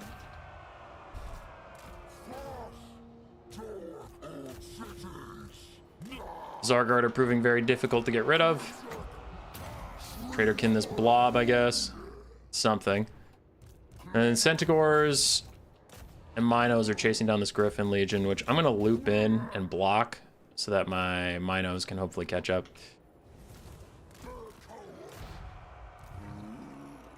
Okay. We have Griffin Legion running us down. We'll try and pull down and out, but the Kislevite army passives are all going off, so we're having a pretty hard time getting through them because a lot of these things would have routed by now. Centaur's having a bad time.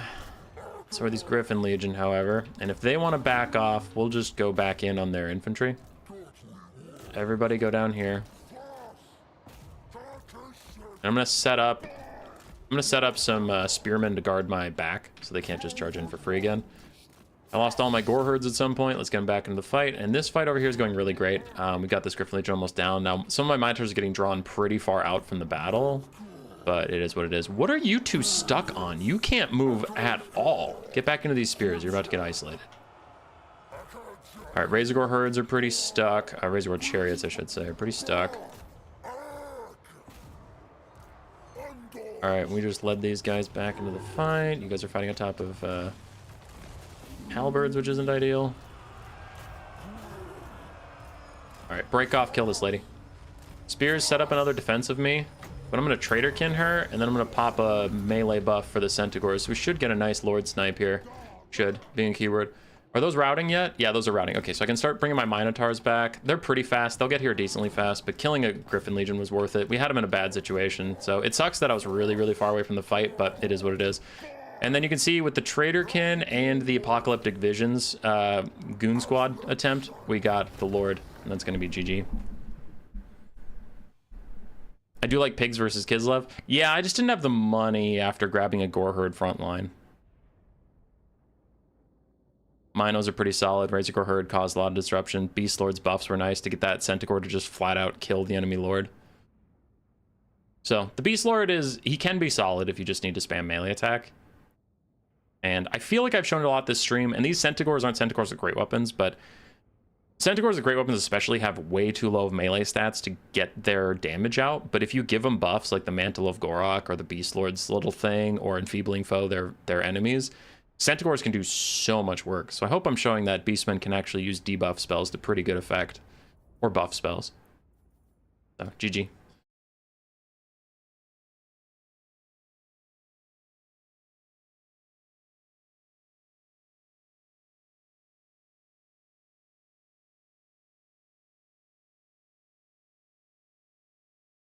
All right, Prime, get in here.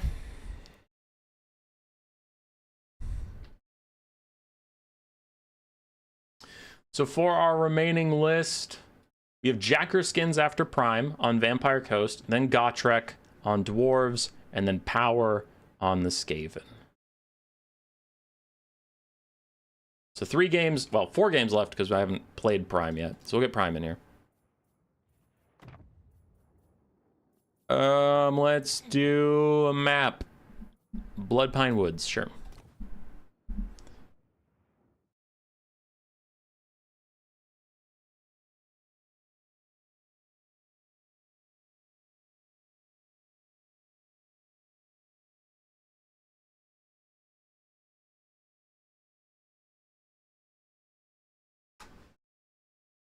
Skip the Dowie game, bro? Nah. Nah. We can do it. We can take them. Prime's here. Blocker back up. Back to Chaos Dwarves.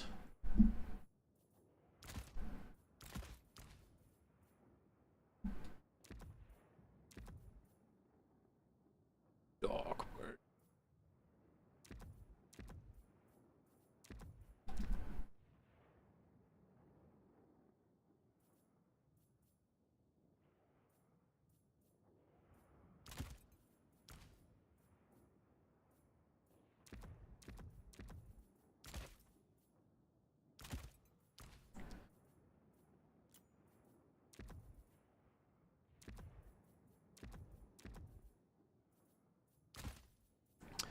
All right, guys, we got something. We got something here for you. It might be stupid. It is stupid. It might be stupid. But we got it.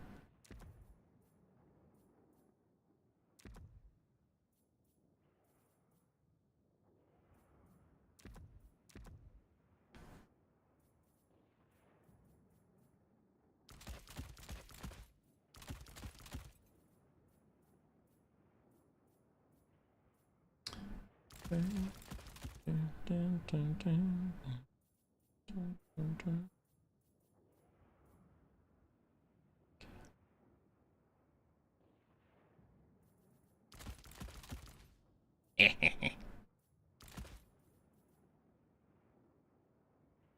right, 4 marks. No cheating is happening here this time. And that is a build that will work.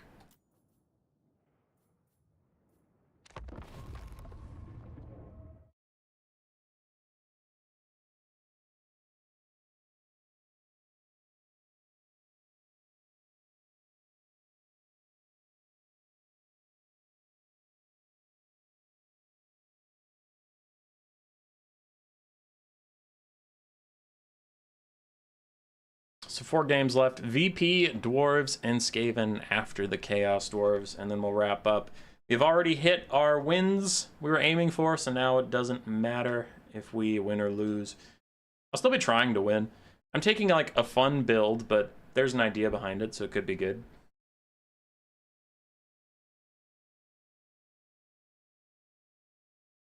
You must love dwarves, that's why you post a video on them. I like playing dwarves. I like the concept of dwarves. I don't like the execution of dwarves in this game. Mostly, I don't like gyrocopters existing. They're kind of neat, and like I like them for campaign and all that stuff. I'm not saying you should take them out of the game, but it is very frustrating that like you're dealing with this heavy armored box faction with strong range, strong melee, and you're trying to prep for that. You take maybe a bunch of armor piercing, you take a strong rush or something like that, and then a bunch of crazy fast, super maneuverable.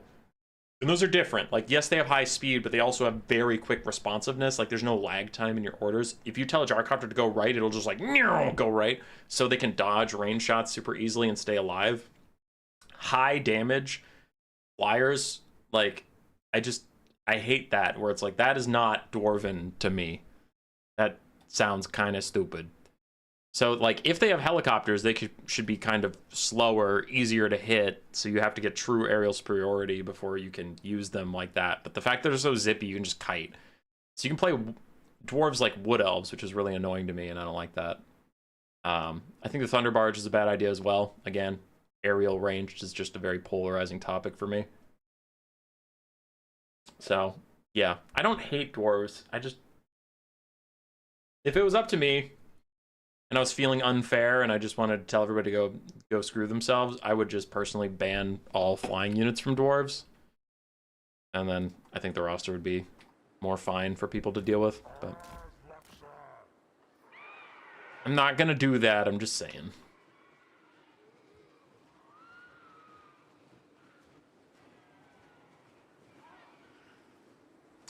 Okay, to charge down these Chaos Dwarves, we already saw the Doom Bull and the Gore Bull team up on the single entities, so nobody wants that. Got it, understood. We're taking Foot Khazric. Now, why would you take Foot Khazric? Because he still has Apocalyptic Vision to give 24 more melee attack to my Bestigors, and then he has Dark Mail, making him very hard for those giant bulls to snipe him out with Spirit Leech or diving him or whatever. So he's going to do good for me. And then I have 2 casters in case they snipe out one. I have the other with Mantle of Gorok to buff up my guys, or Curse of Honor here to debuff the other guys. So basically, I'm just trying to get the Bestigors the stats they need to actually get some frickin' damage out on the Chaos Dwarf roster. And then we have Pestigors to help out the Bestigors, because armor piercing is very good versus Chaos Dwarves. And last time I almost lost because I couldn't kill all their armored infantry, and my Minotaurs just ended up getting bogged down in Infernal Guard of Fireglaves. Then I have Razorgore Herds for more armor-piercing mass. This one will do a little bit better against the bulls. If the giant bulls want to rip through my lines, at least we'll have some mass to stop them. And then I have Harpies to be flying dogs that can chase down units that I rout.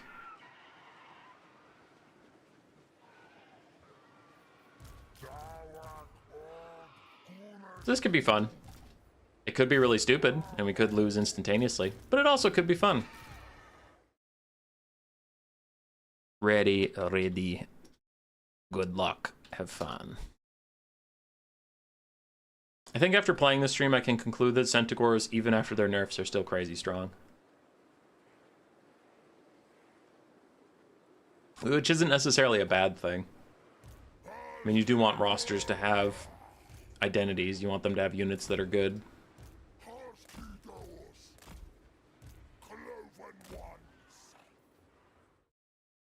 I feel like this one faction for the whole stream thing would be easier with more broad rosters because I bring more stuff. Looking at the Beastmen, I feel like I've already played with everything they have besides some single entities that are terrible. Like the Cockatrice and the Elemental of Incarnated Beasts I've ignored because they're so bad I don't even want to deal with it.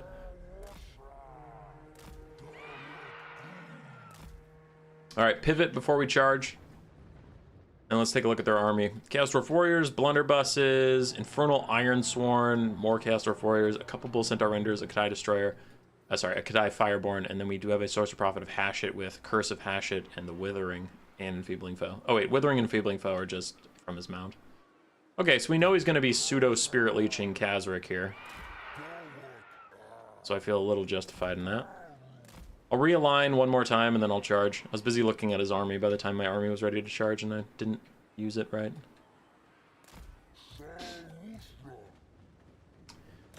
Okay, let's get some orders in.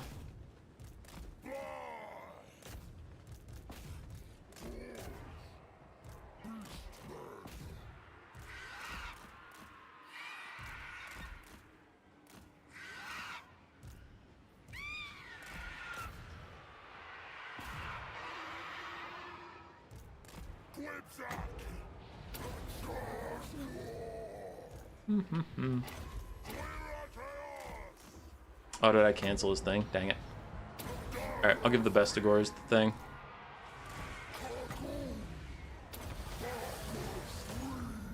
Okay, so we're flying in. Razor Gores, let's show up. Now that a lot of the danger has passed, I was worried about the blunderbusses absolutely messing them up. And I'm also a little slow on it. I won't pretend that this is going exactly to plan.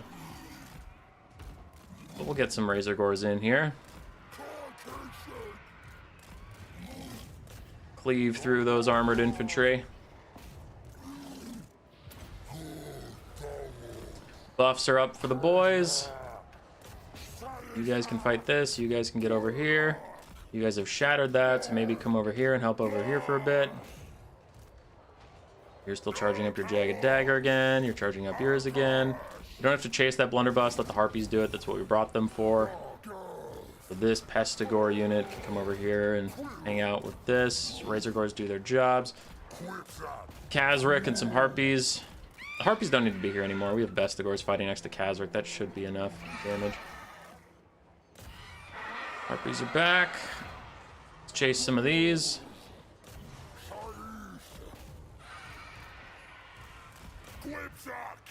Okay, whatever you're attacking is now going to die, my Razor Gory friend. These Razor Gores are about to cleave some fools. We've got more Harpies chasing down stuff. These are Pestigores. Okay, they'll do their best. More Pestigores and Razor Gore herds. The Razor Gore herds are still rampaging with these Castor Blunderbusses. I really want them to focus on the Hashit Lord. Looks like they're starting to do that now. Which is quite solid. Almost have enough for a big old Curse of Honor here, right here, which would be huge for me.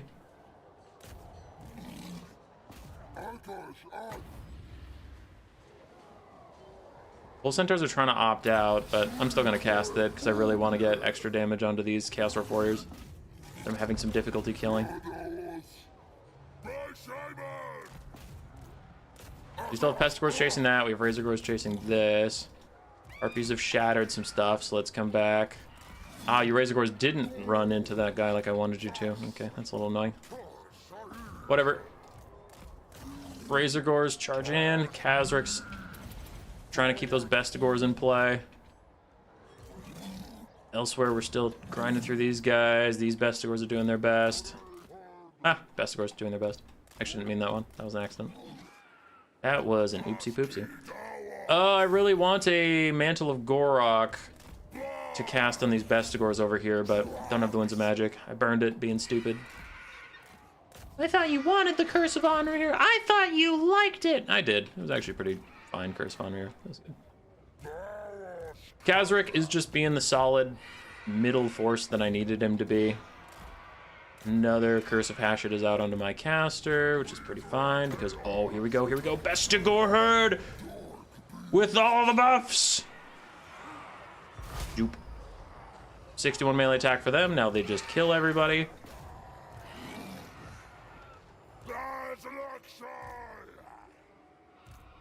I think we got it.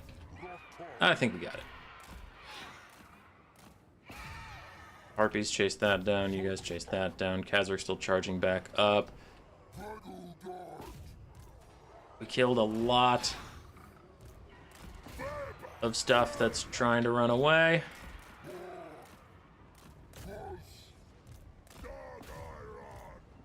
Leave me alone. Leave me alone. Leave me alone. I've been silenced. No.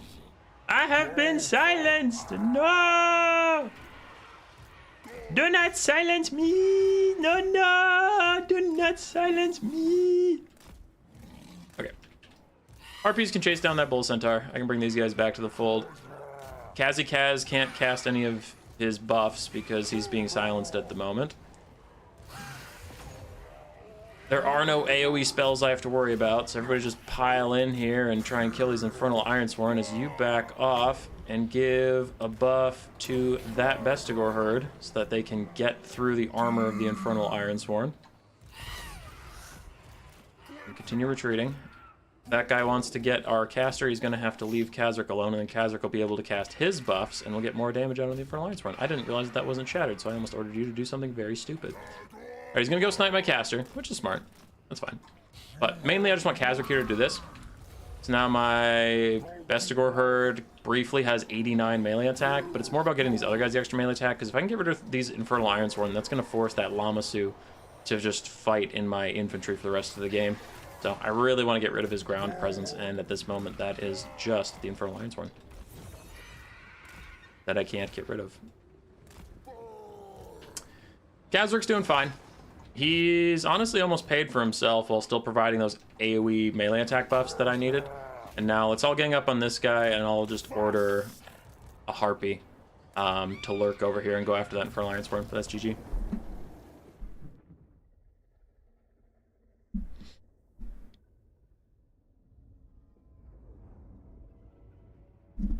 Beastmen have consistently been strong in multiplayer now. In Game 3, yes. In late Game 2, yes. But in early Game 2 and for a lot of Game 1, they were actually a meme.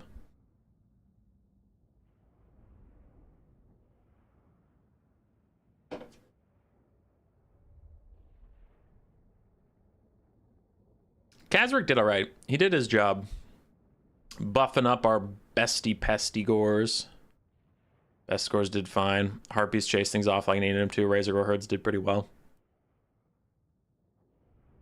GG's. GG's. Look at that. Infernal Ironsworn, I tried to shut them down and they still like paid for themselves. Good Eye Fireborn also did well. GG's, Mr. Fishy.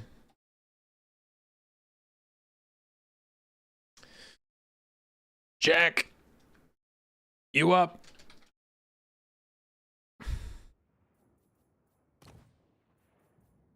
Alright, let's do a nice open map so that Jackerskins doesn't have trouble with Vampire Coast. Be kind of a BM move where, like, I know you're on the coast, now let me pick Alpine Ridge.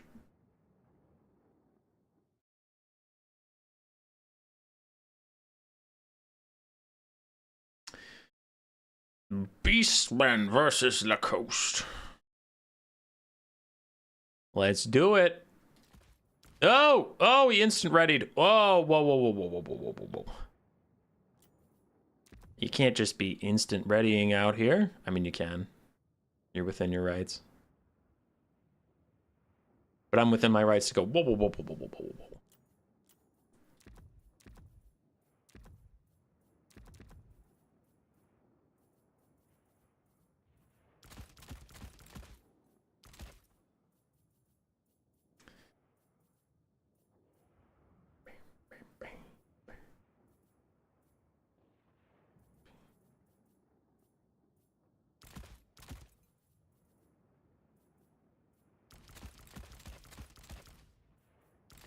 Honestly, you guys are just gonna die to bombers, so what's even the point? What's even the point? Okay, so we got all of that. And then, What about bomber bats, Captain? grab some of those. But then what about crabs? What about crabs? 2 of these. 275 extra gold. What am I gonna do with all that gold? There we go. This build is bad, and I am dumb.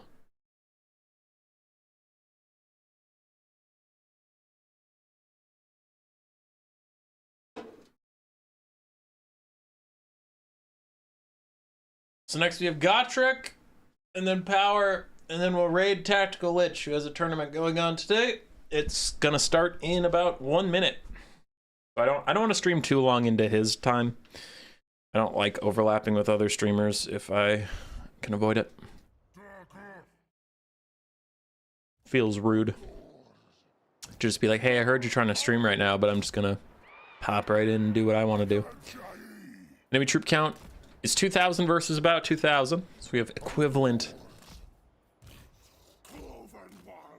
dodos. We took some Ungor herds with the basic axes just because I want as many as possible. All right, I'm missing someone. There we go.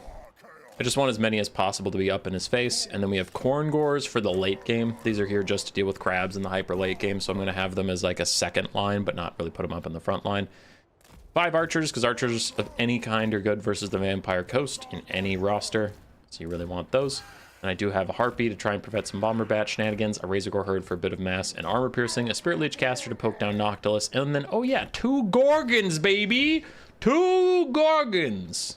To deal with Morngulls, or Crabs, or Morngulls, or Crabs, or Morngulls. Did he just instant ready on me?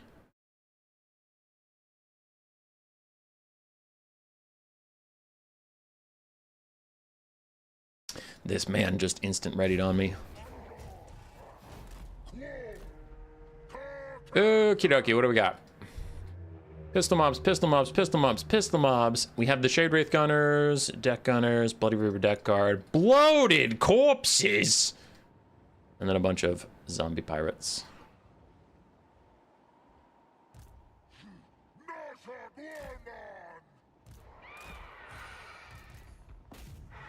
Harpies, arrest this man.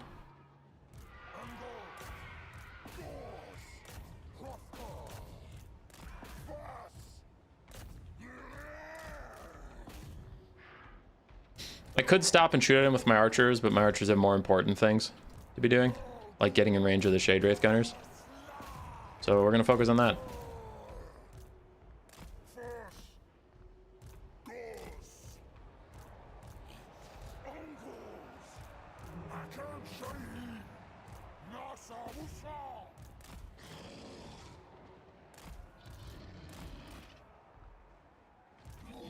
Ah, he routed all my harpies already. That poopy butt. I don't know if I brought enough infantry killing.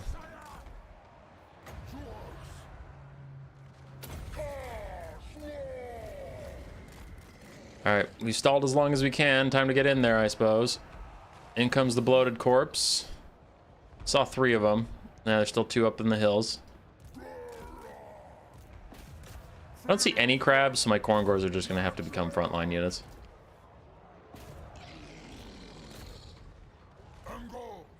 Oh wow, he snuck his bloated corpse through. I thought he was just going to throw it at the front line, but he actually made it go all the way. Blows up one of my archers. Brutal, son. Alright, he wants me to fight Luther in front of his various ranged units, so I'm going to do that, but I'm going to try and cause some disruption elsewhere. But we're fighting on top of Corngors, and it's the Bloodroot Behemoth, so I kind of have to take that opportunity. Frontline's getting blobbed up a little bit. Definitely should have taken Centigors. And that's the land. That's the Van Geist Revenge. All right, we're all dead. Damn.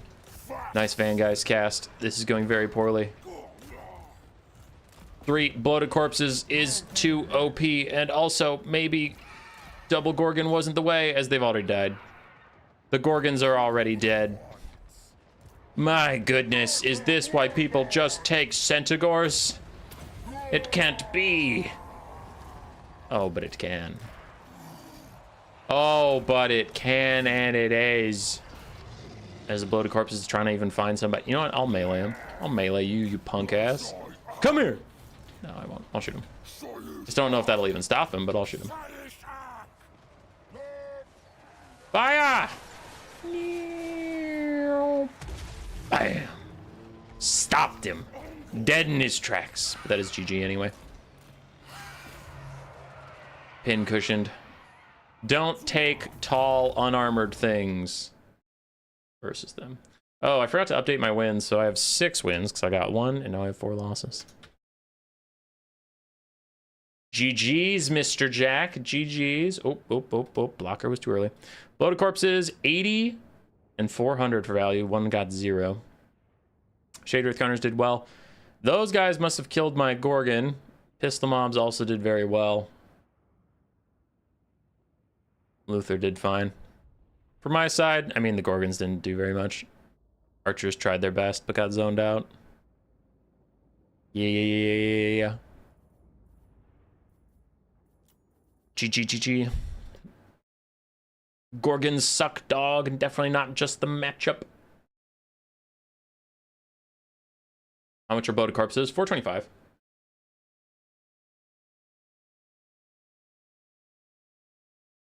$425.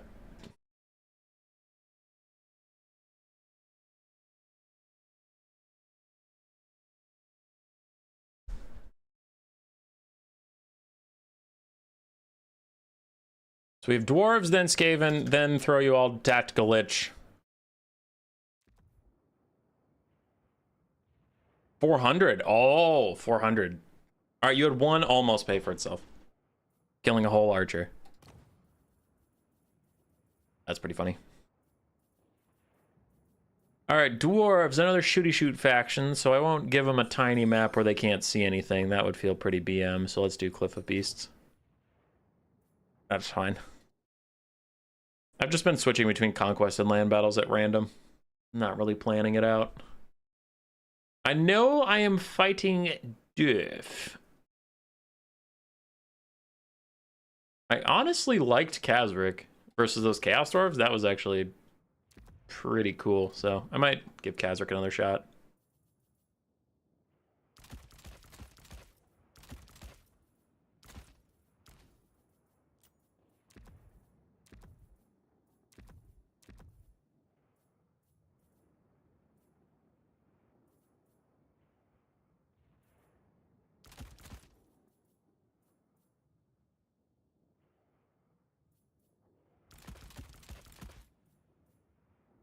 I mean, if he goes gyrocopters, it's pretty doomed, because I'd have to get Centaurs with throwing axes like directly beneath them, which is not going to happen very well. Since the gyrocopters are faster. So we'll see what I can even do about gyros. My name is Gyro.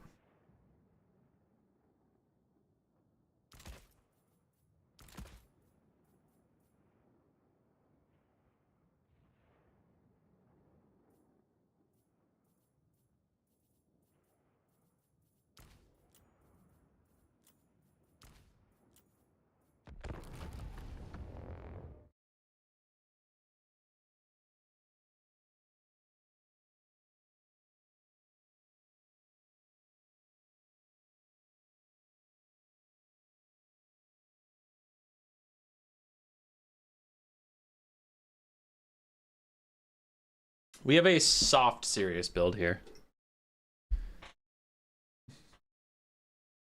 I'm going to take a unit that I know is trash, and I've taken against the dwarves before, for a very specific purpose. And also because it's probably going to be trash again, and then everyone will be like, haha, it's trash. And you'll stop bothering me to play it. So now that we've loaded up, not that I really think he would care what my build was, but I brought the Cockatrice to slow gyrocopters with its petrifying gaze. and that'll allow my harpies to catch up to them. So you're saying you're throwing again? Probably. I got the wins I needed. I mean, if you want me to just keep playing Centaurs, Minotaurs, Cheap Chaff, and Malagor, I can keep doing that. But we've played that quite a lot this stream. I haven't played Malagor at all, to be fair. But, you know, I keep trying to switch it up, use different units, use different tactics. I promise I won't use the troll hammers unless I really want to. All right, all right. So we have the cockatrice to use it slow on gyrocopters and then let the harpies catch up to them and chomp them. It's, trust me, the cockatrice still sucks, but people have wanted it this stream, so we'll throw it in here. Other than that, we have Kazric on our front line. He did a good job buffing us up against the Chaos Dwarves, so we'll try that again. Pestigor herd front line with their armor piercing, which is quite solid. Then Bestigors to back them up with their armor piercing and armor.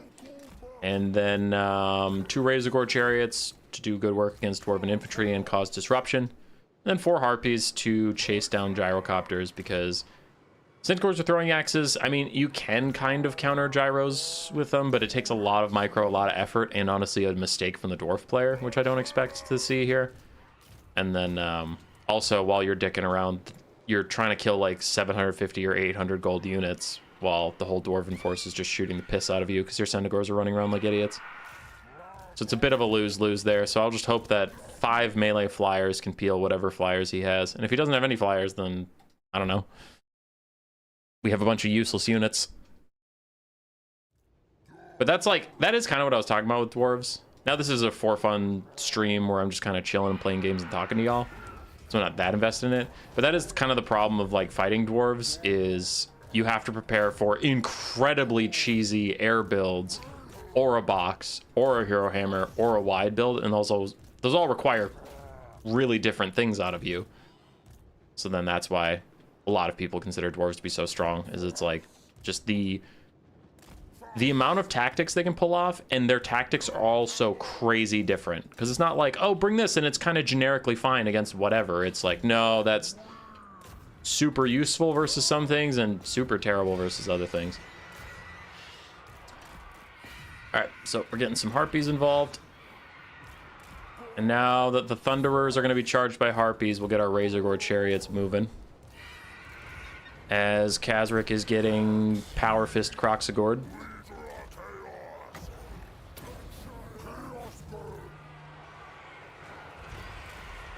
And the cockatrice is going to land on Malachi. I guess whatever was supposed to shut down the Scolder Guard got tripped up doing something else, so it is what it is. But we've already gotten through them, so those guys can go deal with it. And Kazric's just going to go fight over here. Wherever you're supposed to go, you're supposed to go. Wherever you're supposed to go, you're supposed to go. And let's just net Malachi and make sure he can't escape his fate.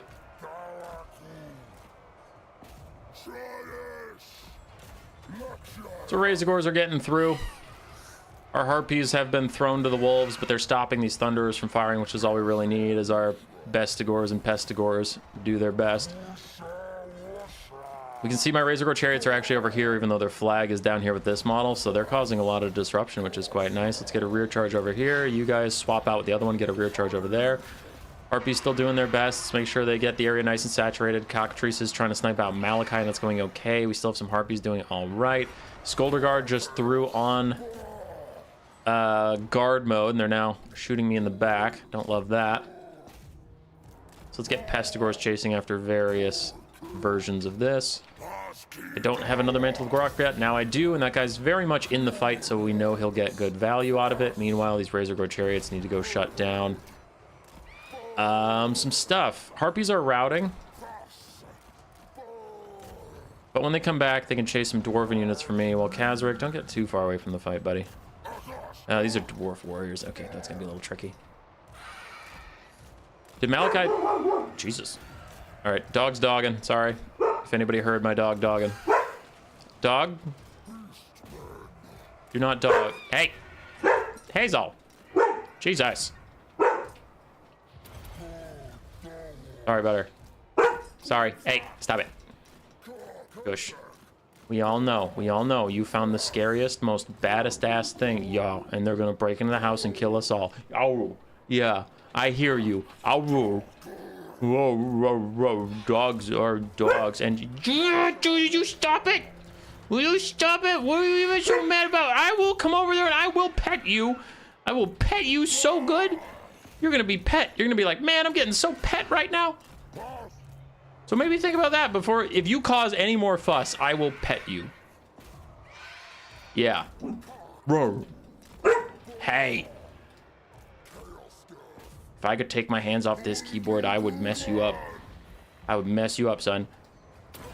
Mantle of Gorok. Ooh, can we overdo it? No, 60 seconds away. I was gonna say, can we do the thing where it's like I have a million bonuses going on, but Army Loss is gonna take hold. And Gotrek playing some honorable dwarves, not gonna sky cheese me. Kaz did it.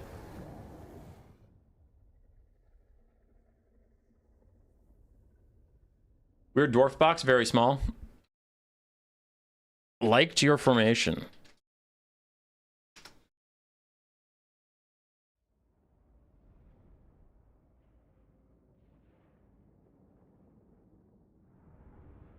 Thunderers got shut down. Malachi was Malachian. Pestigors and Foot Kazric doing it again. Honestly, Razorgors did a lot. Harpies were just super annoying for his range to deal with. Cockatrice chased things. That's all we can say about it. Get him out of here. Kick him.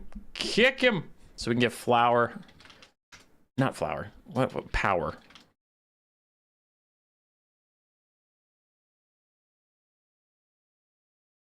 All right. They wanted to play Skaven versus Beastmen.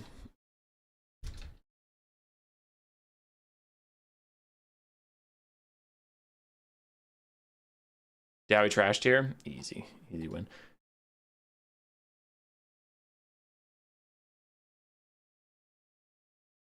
All right, this is the last game of the day. Last game of the day. 7 wins, 4 losses. Worst we can do is 7 and 5. And one of my losses was from taking too many marked units. So honestly, we had a pretty good day. All right, they said they're memeing, so I don't feel like I need to put the blocker up. They had some Skaven thing they wanted to try. So chat, how do we end it in style? We'll take the Elemental Incarnate Beast, because they haven't been on stream at all today. Let's grab everyone who hasn't been on stream at all, and then finish the build. We have not had Chaos Warhounds regular. We have not had a Manticore. We have not had Minotaurs regular or Minotaurs with shields. And we have the Butchers. The Butchers count. We've not had a Giant. We have had a Cygor. We have had a Jabberscythe. We have had Centaurs with throwing axes. We've had all versions of these except for a Tuskor Chariot. We've had all versions of our infantry, except for a Gore Herd with dual weapons. We haven't had a Wargore. We've played with everybody who wasn't Malagor. So we did a pretty good job, actually. We did a pretty good job today. So here's what we're going to do. We're going to do double Wargore buddies. Double Wargores. And then a Caster Lord.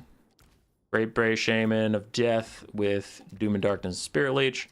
Get rid of all this. You can keep that. Oh, we can't be on a chariot because I have a Tuskor Chariot. Okay. Then I guess you can't keep that. Screw you. Okay. So now that we have all the stuff we have to take. Oh, that's way too many single entities. Oh, crap. All right, if they're memeing, I don't think they care if I have 5, but they probably care if I have 6. So we'll cut one of our Wargores. But I have to take these 3, and actually I have to take these 4 and then a Lord. So yeah, sucks to suck. You know, to say we've played with everything, I will take Malagor for this final game, but I won't take Flock of Doom. How about that? I will take my Cygor summon.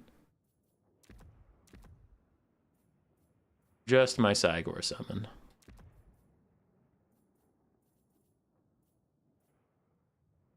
You know, how about Pendulum? Pendulum's dope. We'll do some Pendulum. Okay, now that we've used every unit that has existed on this roster, let's finish up with... I guess I need Chaff to get any width at all. Oh, we are already broke as hell. Oh, crap. Okay. Rally. You're losing it. You're 0 gold spent. It's garbage. It's garbage. This could be fine.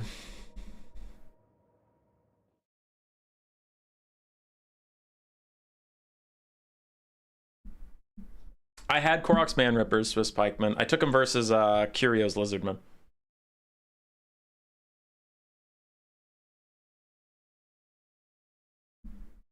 Lord of the Manticore summon. Cut Manticore. No. This is fine. No. We haven't had Malagor yet, so we gotta bring him last build.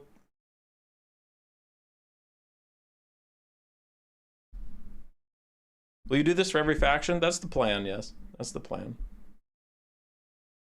I'm not in any rush, so I'll keep the Photoshop file to make the thumbnail, and then I'll move alphabetically. Zinch Sentis. Oh, I don't think I had Zinch Sentis.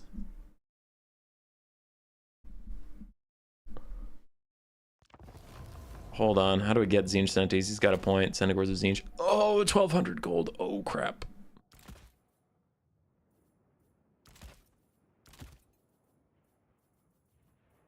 That's not ideal.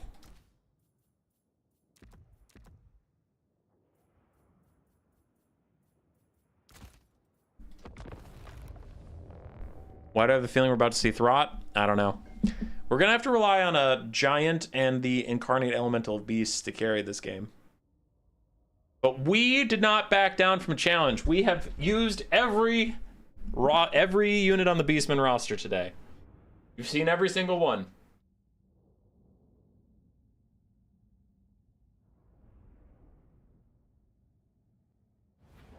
Human Boy will appreciate it. Is it Queek? It might be Queek.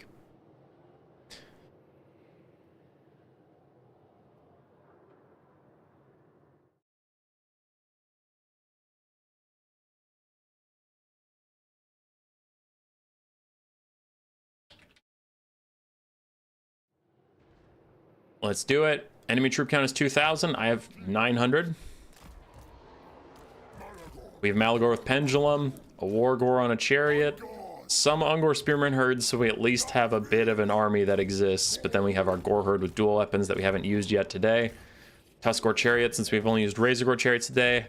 Centaurs of Zinch paired with regular non-poison dogs. Minotaurs with no shields, just bonus versus infantry. And then a giant, an incarnate elemental of beasts, and a manticore.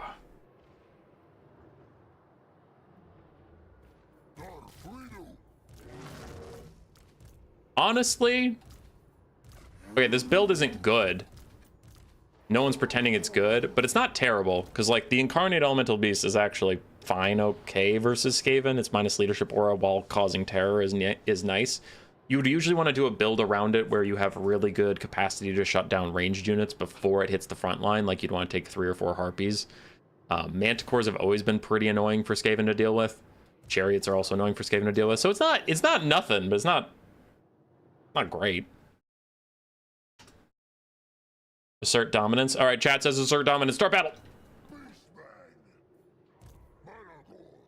I didn't even let them ready up. I just started battle because that's the kind of person I am now. 60 speed on the incarnate, 39 speed on my giant. Ooh, that's not ideal. All right, incarnate, fall back a little bit.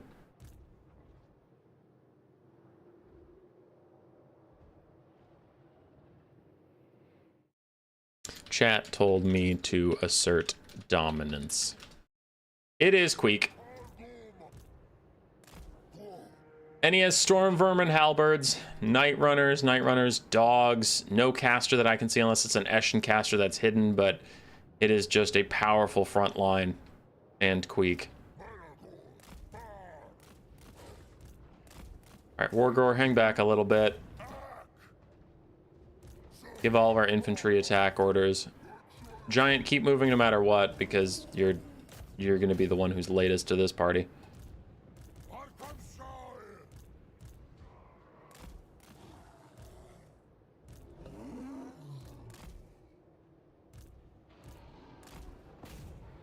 Incarnate, just get into those clan rats. You can charge these clan rats. You can charge those storm vermin. Manticore, dive the Eshin Sorcerer. You guys recharge those wolf rats and route them pretty darn fast.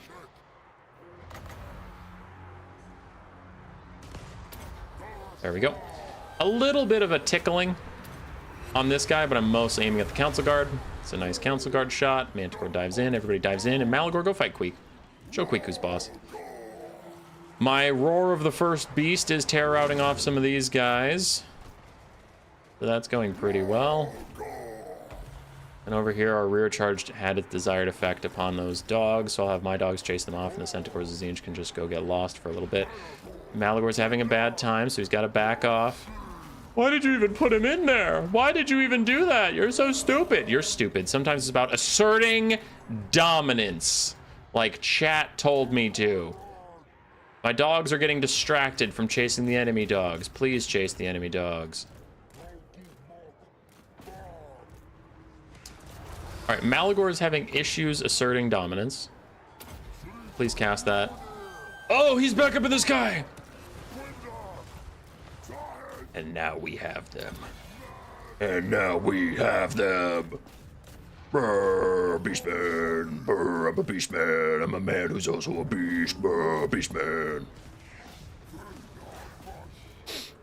I hope y'all are enjoying the stream because it's entirely stupidity. I don't know how those wolf rats rallied, but they won't be rallied for long. Malagor just needs to go survive in the distance. The Manticore is soloing Queek after Queek beat the absolute brakes off of Malagor. I'm not going to pretend that went any other way than it did. I like when my guys are winning a fight so hard they get sleepy. They're like, man, I'm winning this. Look at this guy. He says he's sleeping. I'm trying to have him kill this thing. Manticore is currently beating Queek's bottom. This Incarnate is beating up Storm Vermin. I do need to have my chariots go run down gutter runners for a little bit.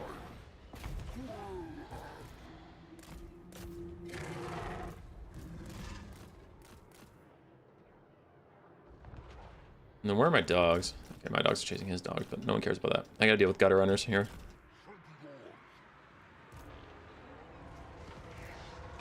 Horn of the First Beast! By that I mean Howl of the Great Beast, my bad. Manticore's rampaging. You hate to see it. Minotaurs are slam-paging. You hate to see it. Malagor did his job. He's got to go dive that Eshin Sorcerer. Actually, when he rallies, he's going to go invisible, so I'm going to try and preempt that a little bit. Manticore's run that down because it's shooting my first beast man. Oh, the gutter runners bodied my Tuskor chariots. Ooh, that's not good. See, he's shown back up, and now he's going to go invisible in just a second.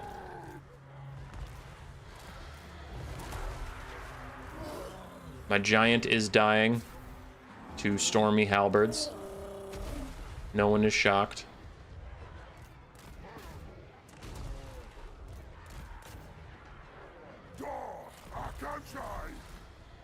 Alright, so now we're in a bunch of stormy halberds.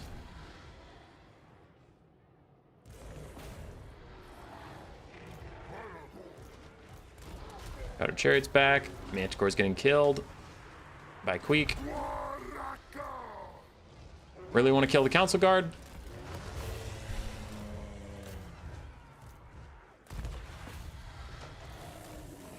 Dogs have successfully killed the Council Guard. Pendulum plus charge equals routing Storm Vermin, question mark?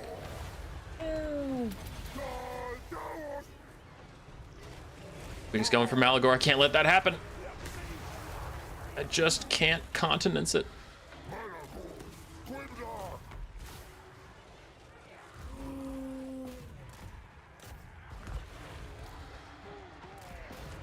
We'll have to rely on others to win this battle. Don't warp star me, you asshat. Well, the overcast might take him out too. Beast call! Roar, beasties!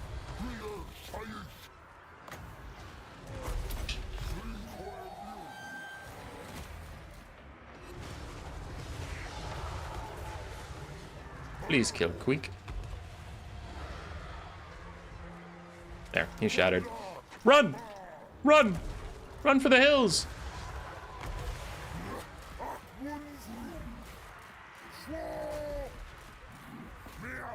You go kill Queek. You just get away. Incarnate's lost his Mortis Engine effect.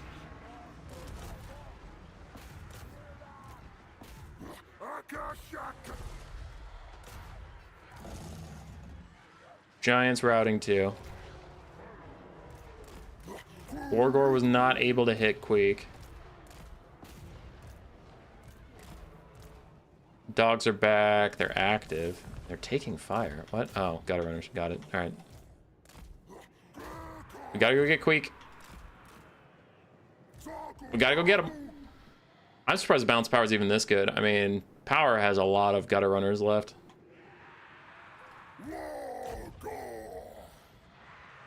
I like my anti-infantry chariot is having troubles killing an infantry because he's an infantry and getting knocked over all the time. Like the concept of you being an infantry is enough to defeat the Wargor. 79 HP on Queek. Did he hit him?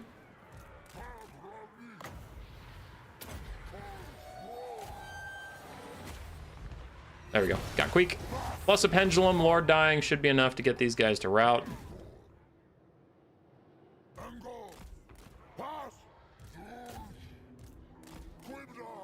Okay, routed those guys. Trying to get Mangor Spearman herds back on this giant map.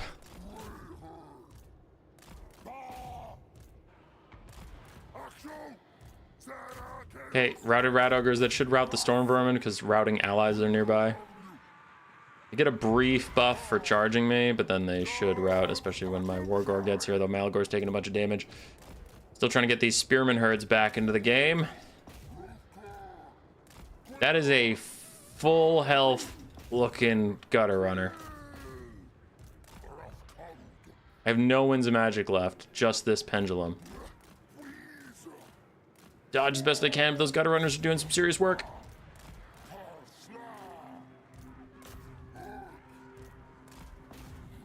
No, he's dead. Wargor's dead. All right, it's doomed. But we still have one pendulum. Oh, I can even overcast it. Is it exactly? It's exactly 16 gold. This is how I want to go out. This is how I want to go out. One pendulum, the overcast will kill Malagor, but these clan rats will die. Take me. Oh, I survived the overcast. Wow. All right, charge him, Malagor, I guess. Everybody starts to rout. We get rid of those rat ogres. But there's too many gutter runners, and I have no winds of magic. It's over. It's over, Malagor. There's too many of them. And he's dead. GG. GG power. GG.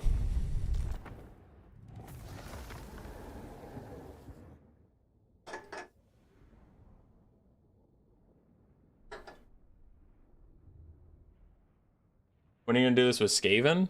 Oh, like this one? Alphabetically. So whatever faction they are alphabetically.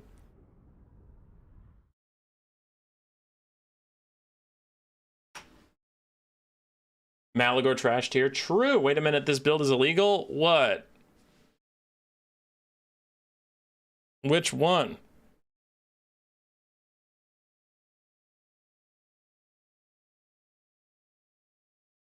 I had a Senegor of Zinch. Yeah, no, it's 5 SEs, but we talked about that because I was taking every unit I haven't used so far in the stream today, and there were 5 single entities there, so we had to do that.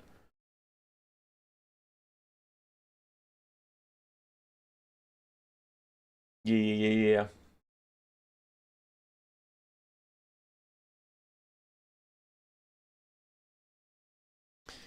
All right. GG's, everybody. Let's go raid Tactical Lich. Thanks for hanging around today. Subscribe if you're not. Like if you haven't. All those things and yada yada and etc. Hope you had a good time. Go say hi to Lich. Go say hi to Lich. Say you're from the rat. Say the rat sent us. Do it. Goodbye. I'm Brother Nature. My sister, Mother Nature, grows